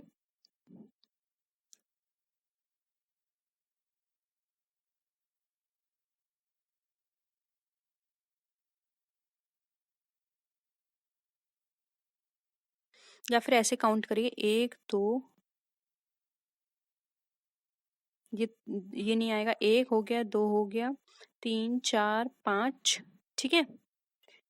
फिर 6 7 हो गया, 8 हो गया, ठीक है। और ये पूरा हो गया 9, और ये पूरा हो गया 10 11 12 13, ठीक है। और ये हो गया एक 14 हमारा, और ये 15। टोटल हमारे कितने हुए? 15 त्रिभुज हुए। एक बार आप फिर से काउंट कर लीजिएगा इसको, नहीं तो आप स्क्रीनशॉट ले लीजिए। कोई भी क्वेरी हो टेलीग्राम पर पूछ लीजिएगा। इसके 15 त्रिभुज हुए, तो ऑप्शन डी यहाँ पे हमारा राइट आंसर हो जाएगा। नेक्स्ट है, एन क्यू उसी प्रकार संबंधित है एस वी से जिस प्रकार डी एफ संबंधित है किससे। तो हमें देखना है एन क्यू कैसे आया।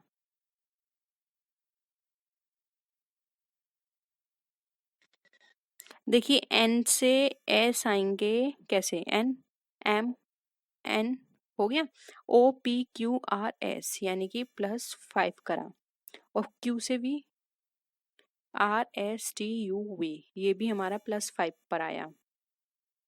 तो डी से +5 देख लीजिए, E F G H I, तो यहाँ पर आई आएगा, और एफ से जी एच आई जे के आएगा, तो आई के इसका आंसर हो जाएगा। तो ऑप्शन बी यहाँ पे राइट आंसर होगा, ठीक है। अब नेक्स्ट देखिए, निम्नलिखित संख्या अनुपातों में प्रश्न चिन्ह के स्थान पर क्या आएगा? 15 50 18, फिर क्या आएगा बताइए।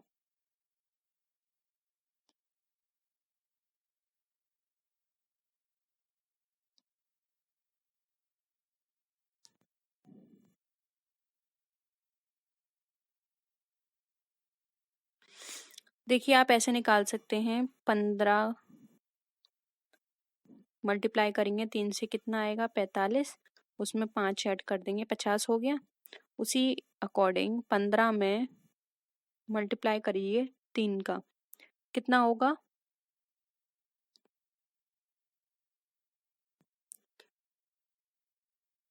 ठीक है, कितना आया हमारा? 54। अब 54 में आप यहाँ पर ऐड कर दीजिए 5, कितना आ जाएगा? 59। तो ऑप्शन बी यहाँ पे राइट आंसर हो जाएगा, ठीक है। नेक्स्ट है, भिन्न विकल्प का चयन करें। हल्का भारी, अपराध आरोप, छोटा लंबा, संधि संधि विच्छेद।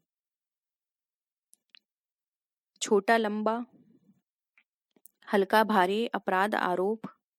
तो देखिए इसमें जो अलग है वो है यहाँ पर हमारा अपराध व आरोप, ये दोनों तो समानार्थी हैं, विपरीतार्थक हमें बताना है। अपराध आरोप का अपराध नहीं होगा, हल्का भारी सही है, छोटा लंबा सही है, संधि का संधि विच्छेद सही है, तो ऑप्शन बी यहाँ पे अलग हो जाएगा, ठीक है।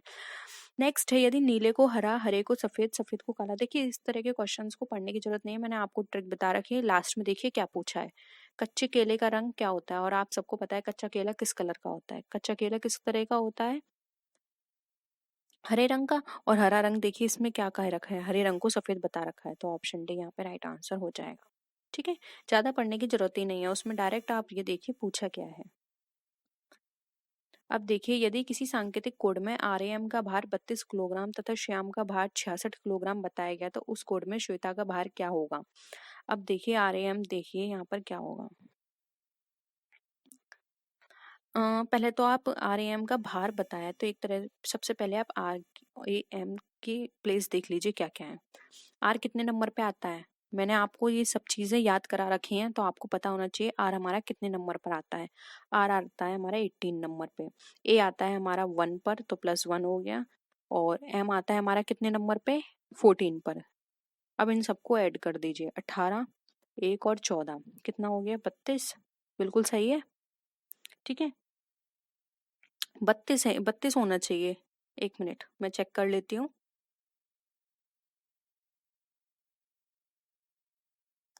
33 होना चाहिए, यहाँ पर इन्होंने 32 दे रखा है। एक मिनट, श्याम का भी चेक कर लेते हैं।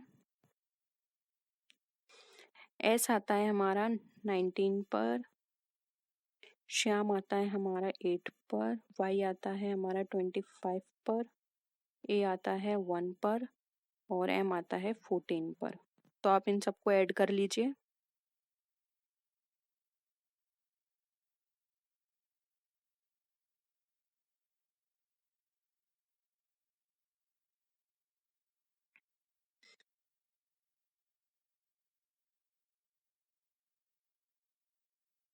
ये 66 बिल्कुल सही है, ये इन्होंने गलत दे दिया है, तो आप इसको 33 कर लीजिएगा। ठीक है, ठीक है। तो श्वेता का क्या हो जाएगा? श्वेता का 19 हो जाएगा, प्लस डब्लू आता है हमारा 23 पर, ई आता है 5 पर, टी आता है हमारा 20 पर एंड ए। अब आप इन सबको ऐड करेंगे तो आपका निकल कर आ जाएगा 68। ऑप्शन बी यहाँ पे हमारा राइट आंसर है। ठीक है, ऑप्शन बी यहाँ पे करेक्ट है।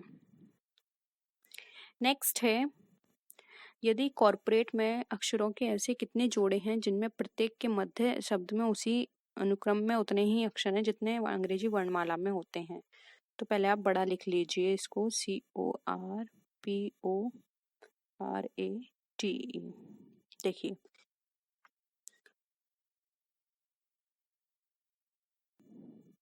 RST एक ही आ गया, OP ठीक है एक ही आ गया, PQR ये तीसरा आ गया, फिर PQRST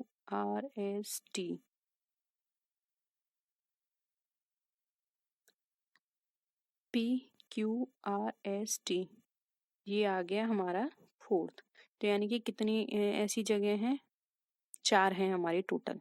ठीक है, तो यहाँ पर ऑप्शन क्या हो जाएगा? डी 4 हमारा राइट आंसर हो जाएगा। ठीक है, नेक्स्ट है, एक कक्षा में 4 लड़के एक बेंच पर बैठे हैं। सुनील मैथ्यू के बाईं ओर और रहीम के दाईं ओर बैठा है। रहीम अनिल के बाईं ओर बैठा है। बाईं छोर पर कौन बैठा है? देखिए, आप सबको पता है ये बायां होता है, ये दायां होता है। अब सुनील जो है मैथ्यू के बाईं है, तो सुनील यहाँ पर है मैथ्यू के बाईं।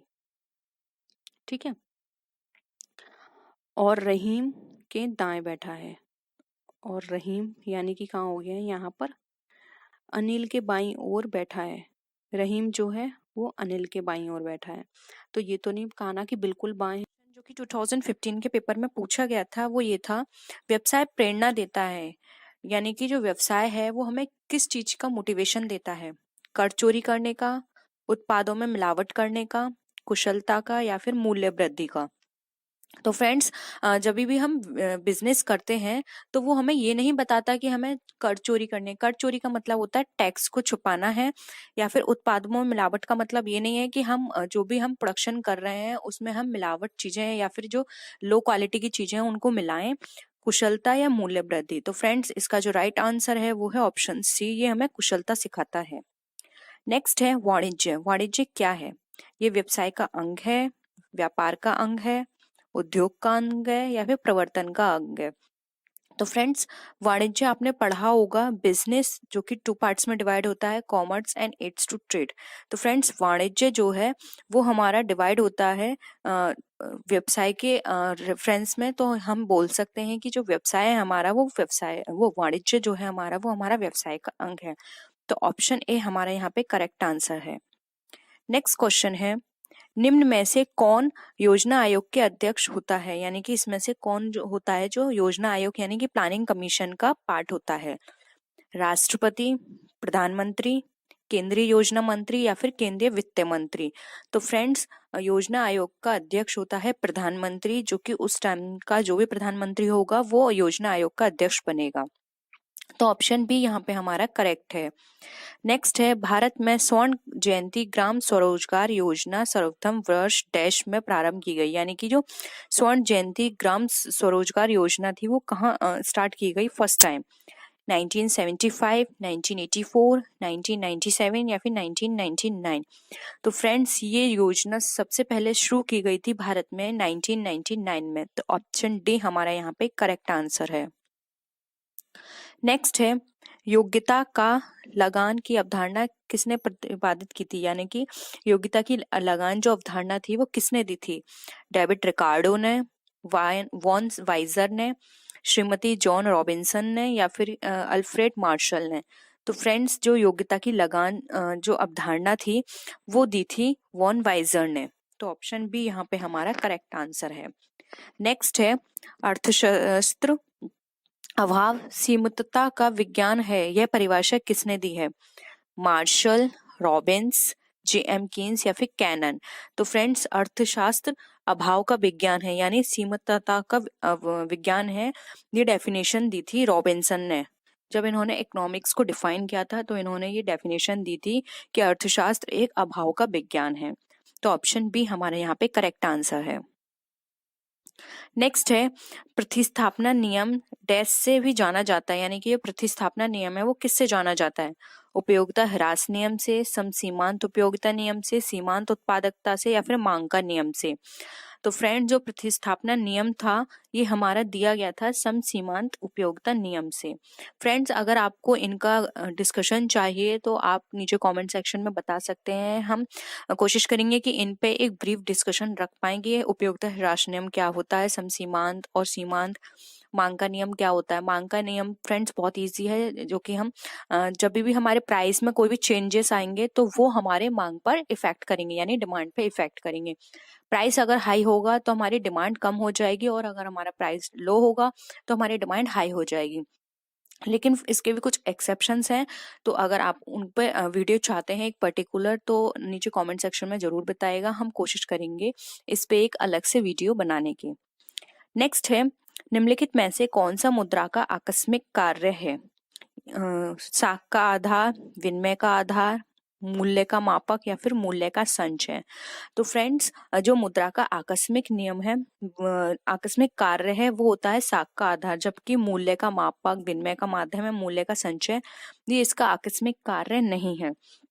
साख का आधार मुद्रा का आकस्मिक कार्य होता है। तो ऑप्शन ए यहाँ पे हमारा करेक्ट आंसर। नेक्स्ट फ्रेंड्स इन क्वेश्चन का जो प्रिंट है वो इतना क्लियर नहीं है तो मैं कोशिश करूंगी कि आपको हर चीज एक्सप्लेन हो पाए।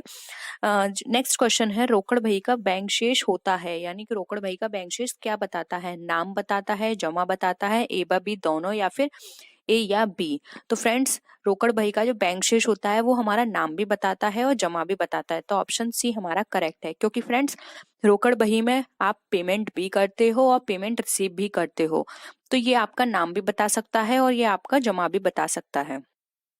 नेक्स्ट है जब सीमांत उपयोगिता शून्य होती है तो कुल उपयोगिता होती है। सीमांत उपयोगिता यानी कि फ्रेंड्स अगर यहाँ पे शून्य होगी तो कुल उपयोगिता क्या होगी? ऑप्शन है हमारे न्यूनतम, अधिकतम, बराबर या फिर शून्य। तो फ्रेंड्स यहाँ पर इसका जो राइट आंसर है वो है ऑप्शन बी, अधिकतम। यानी कि ये सीमांत उपयोगिता अगर हमारी शून्य होती है तो वहां पे कुल उपयोगिता हमारी अधिक होगी।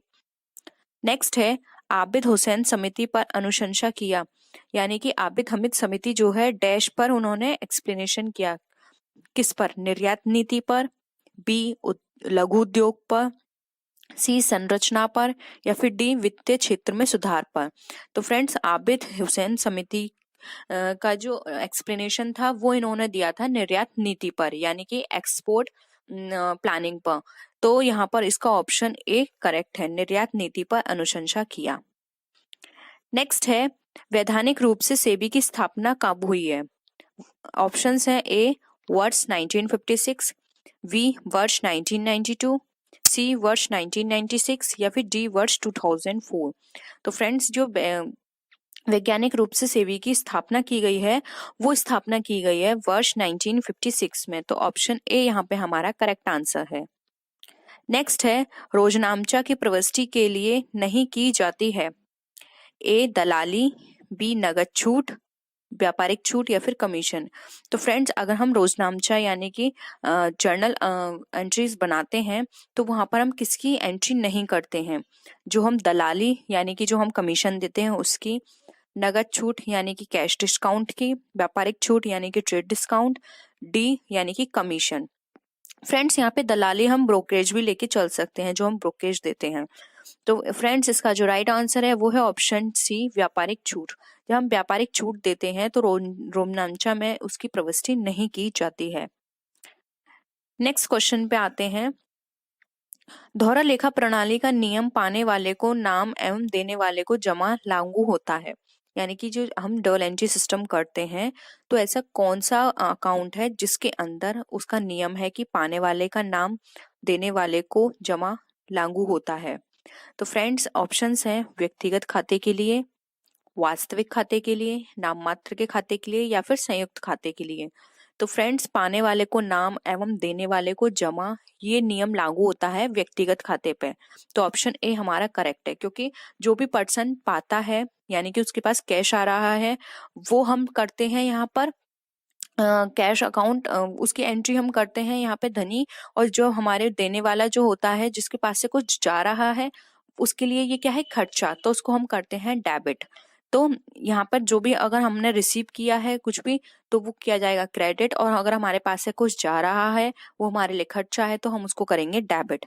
तो यहाँ पे ऑप्शन ए हमारा करेक्ट आंसर है। नेक्स्ट है निम्नलिखित में से कौन व्यापारिक संगठन का एक प्रारूप नहीं है, यानी कि जो व्यापारिक संगठन है उसका प्रारूप कौन सा नहीं है। एकल व्यापार, साझेदारी, धर्मार्थ ट्रस्ट या फिर संयुक्त स्कंद प्रमंडल। तो फ्रेंड्स अगर हम व्यापारिक संगठन की बात करें जिसके अंदर हम बात करते हैं सोल ट्रेड, पार्टनरशिप, कंपनी, तो फ्रेंड्स इसके अंदर जो नहीं आएगा वो है धर्मार्थ ट्रस्ट। धर्मार्थ ट्रस्ट फ्रेंड्स किसी ये व्यापारिक संगठन नहीं होता है, ये किसी की सर्विस के लिए या किसी परोपकार के लिए बनाया जाता है। धर्मार्थ ट्रस्ट किसी की सेवा के लिए, सर्विस के पर्पज से, इसलिए इसको व्यापारिक संगठन में इंक्लूड नहीं किया जाता है। इसके अंदर वो ऑर्गेनाइजेशंस आती हैं जो कि किसी के कुछ प्रॉफिट अर्निंग के लिए होती हैं, जैसे कि सोल प्रोप्राइटरशिप आ गए, पार्टनरशिप आ गई, कंपनी आ गई, ये सारी चीज व्यापारिक संगठन के अंदर इंक्लूड होती हैं। नेक्स्ट है भारत में साझेदारी फॉर्म का संचालन किस अधिनियम से होता है। ऑप्शंस हैं साझेदारी अधिनियम 1920, बी ऑप्शन है साझेदारी अधिनियम 1956, सी ऑप्शन है साझेदारी अधिनियम 1943 एंड डी ऑप्शन है साझेदारी अधिनियम 1932। तो फ्रेंड्स जो हमारा भारत में जो पार्टनरशिप एक्ट है वो हमारा लागू होता है पार्टनरशिप एक्ट 1932 से। तो ऑप्शन डी यहाँ पे हमारा करेक्ट आंसर है। नेक्स्ट है मुद्रा बाजार का नियमन कौन करता है, यानी कि मुद्रा बाजार है उसको कौन कंट्रोल करता है। ऑप्शंस है वित्तीय संस्थान यानी कि फाइनेंशियल इंस्टीट्यूशन, ऑप्शन बी है भारतीय वाणिज्य बैंक यानी कि हमारा इंडियन कॉमर्शियल बैंक, नेक्स्ट है सी रिजर्व बैंक ऑफ इंडिया यानी कि आरबीआई, डी है विदेशी बैंक यानी कि फॉरेन बैंक। तो फ्रेंड्स मुद्रा बाजार का जो नियमन होता है वो हमारा इंडिया के अंदर किया जाता है आरबीआई यानी कि रिजर्व बैंक ऑफ इंडिया के द्वारा। तो ऑप्शन सी यहाँ पे हमारा करेक्ट आंसर है। नेक्स्ट है जेबी से के अनुसार रूल ऑफ थ्री नियम लागू होता है, यानी कि ये रूल ऑफ थ्री है वो हमारा किस पे लागू होता है। प्रगतिशील करों पर, अनुपाती करों पर, प्रतिगामी करों पर या फिर अधोगामी करों पर। तो फ्रेंड्स इसका जो राइट आंसर है वो है ऑप्शन बी अनुपाती करों पर। जो हमारा रूल ऑफ थ्री लागू होता है वो होता है हमारा अनुपाती करों पर। नेक्स्ट है पूर्वाधिकार अंशधारियों को सामान्यता, यानी कि पूर्वाधिकारी अंशधारी होते हैं उनको ऐसे इनमें से ऑप्शंस में से ऐसी कौन सी चीज है जो उनको प्रोवाइड की जाती है। ऑप्शन ए है मत देने का बराबर अधिकार होता है, ऑप्शन बी है मत देने का अधिकार नहीं होता, सी सीमित मत देने का अधिकार होता है या फिर डी पूर्व मताधिकार होता है। तो फ्रेंड्स ये नाम से ही यहाँ पे रिफ्लेक्ट हो रहा है, नाम है पूर्वाधिकार अंशधारियों को सामान्यतः, यानी कि जो पूर्वधारी अंशधारी होते हैं उनको मत देने का कोई अधिकार नहीं होता है। ये सिर्फ इनको राइट होता है कि जब डिविडेंड डिस्ट्रीब्यूट किया जाएगा तो डिविडेंड इनको प्रायोरिटी होगी कि इनको सबसे पहले दिया जाएगा, लेकिन इनको किसी भी तरह का कोई भी राइट नहीं होता है कि कहीं भी जाके किसी को किसी मीटिंग में वोट कर पाए। तो वोटिंग राइट सिर्फ होते हैं इक्विटी शेयर होल्डर्स के पास। तो ऑप्शन बी यहाँ पे करेक्ट है। नेक्स्ट है ह्रास आयोजन के लिए निम्न लेखांकन प्रमाप लागू होता है, यानी कि जो ह्रास लेखांकन यानी कि जो डेप्रिसिएशन है, एडजस्टमेंट है, प्रोविजन, वो किस अकाउंटिंग स्टैंडर्ड के थ्रू अप्लाई किए जाते हैं। Accounting standard 3, accounting standard 4, accounting standard 5 and accounting standard 6। तो फ्रेंड्स जो डेप्रिसिएशन लगाया जाता है वो लगाया जाता है अकाउंटिंग स्टैंडर्ड 6 के अकॉर्डिंग। अकाउंटिंग स्टैंडर्ड 6 में डेप्रिसिएशन से रिगार्डिंग सारे प्रोविजंस गिवन है कि कौन सी सेट्स पे किस तरह से कौन से मेथड के थ्रू लगना है अकाउंटिंग डेप्रिसिएशन। तो यहाँ पे अकाउंटिंग स्टैंडर्ड 6 में ये सारी चीज़ों इसके रिगार्डिंग जो प्रोविजंस है वो डिफाइन किए गए हैं। नेक्स्ट है अधिकतम सामाजिक लाभ का सिद्धांत किस क्षेत्र से संबंधित है, यानी कि जो अधिकतम सामाजिक लाभ होते हैं उनका सिद्धांत हमें बताना है किस क्षेत्र में आता है, लाभ से, लगान से, ब्याज से या फिर राजस्व से। तो फ्रेंड्स अधिकतम सामाजिक लाभ का सिद्धांत जो होता है वो होता है हमारा राजस्व से संबंधित। तो ऑप्शन डी यहाँ पे हमारा करेक्ट आंसर है। नेक्स्ट है भारत में प्रथम स्कंद विपणि की स्थापना हुई थी, यानी कि जो फर्स्ट स्कंद विपणि थी उनकी स्थापना कब हुई थी, वर्ष 1857, वर्ष 1877, वर्ष 1887 या फिर वर्ष 1948। तो फ्रेंड्स अगर हम प्रथम स्कंद विपणि की बात करें तो इसकी स्थापना हुई थी वर्ष 1877 में। तो ऑप्शन बी यहाँ पे हमारा करेक्ट आंसर है। नेक्स्ट है सहकारी समितियों का पंजीयन है, यानी कि जो सहकारी समिति होती है उसका पंजीयन कराना जरूरी है या नहीं, ये हमें ऑप्शंस के अकॉर्डिंग बताना है। तो ऑप्शंस दे रखे हैं ऐच्छिक, यानी कि आप पे डिपेंड करता है कि आप कराएं या ना कराएं, और बी है अनिवार्य यानी कि कंपलसरी है, सी है हानिकारक होता है, या फिर डी वांछनीय है। तो फ्रेंड्स सहकारी समितियों का जो पंजीयन होता है वो कराना बहुत ही इंपॉर्टेंट होता है, क्योंकि यह सहकारी समितियां जो होती हैं ये हमारे उसके लिए बनाई जाती हैं जनता के लिए, उनकी सेवा करने के लिए। तो ये सहकारी समितियां जो होती हैं इनका अनिवार्य पंजीयन होना जरूरी है। नेक्स्ट क्वेश्चन पे मूव करते हैं।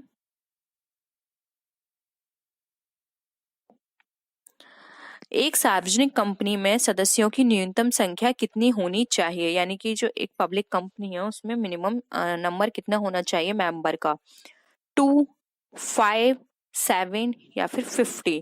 तो फ्रेंड्स यहाँ पे बात की गई है सार्वजनिक कंपनी यानी कि पब्लिक कंपनी की। तो यहाँ पर जो मेंबर की संख्या है वो होनी चाहिए 7, मिनिमम है 7 और मैक्सिमम के लिए कोई लिमिट नहीं है। नेक्स्ट है निम्नलिखित में से एक सुमेलित नहीं है, यानी कि हमें बताना है कि कौन सा किससे मैच नहीं कर रहा है। ऑप्शन ए है निर्यात आयात बैंक, आयात निर्यात हेतु वित्त, बी है रिजर्व बैंक ऑफ इंडिया, बैंकों का बैंक, सी है भारतीय औद्योगिक विकास बैंक यानी कि औद्योगिक वित्त, डी है भारतीय खाद्य निगम यानी कि कॉमर्शियल संस्थाओं की वित्तीय संस्था। तो फ्रेंड्स यहाँ पे जो सुमेलित नहीं हो रहा है यानी कि मैच नहीं कर रहा है वो है ऑप्शन डी, क्योंकि फ्रेंड्स निर्यात आयात बैंक जो होती है उसका काम होता है कि जो इम्पोर्ट एक्सपोर्ट हो रहा है उसके लिए फाइनेंस प्रोवाइड करना। रिजर्व बैंक होता है बैंकों का बैंक, क्योंकि सभी बैंकों को कभी भी फंड की जरूरत होती है तो वो उनको एज अ लोन प्रोवाइड करती है और खुद रिजर्व बैंक भी उनसे लेती है। और थर्ड है हमारा भारतीय औद्योगिक विकास बैंक। तो फ्रेंड्स औद्योगिक विकास बैंक है तो ये उद्योग से रिलेटेड अगर किसी भी फंड की जरूरत होती है तो ये वहां पे किसी भी औद्योगिक जो बिजनेस होते हैं उनको फंड प्रोवाइड करती है। जबकि डी ऐसा नहीं है, जो भारतीय खाद्य निगम है वो कॉमर्शियल संस्थाओं की वित्तीय संस्था नहीं है। तो ऑप्शन डी यहाँ पे हमारा करेक्ट आंसर है। तो फ्रेंड्स ये थी हमारे आज की वीडियो जिसमें हमने 25 क्वेश्चंस को डिस्कस किया। नेक्स्ट 25 क्वेश्चंस को हम अपनी नेक्स्ट वीडियो में डिस्कस करेंगे। और आपको वीडियो कैसी लगी वीडियो को जरूर बताइएगा नीचे कमेंट सेक्शन में, और इस वीडियो को अपने फ्रेंड्स के साथ शेयर कीजिएगा, वीडियो को लाइक कीजिए, और नेक्स्ट वीडियो में हम फिर मिलते हैं और अच्छी वीडियोस के साथ। तब तक के लिए बाय बाय।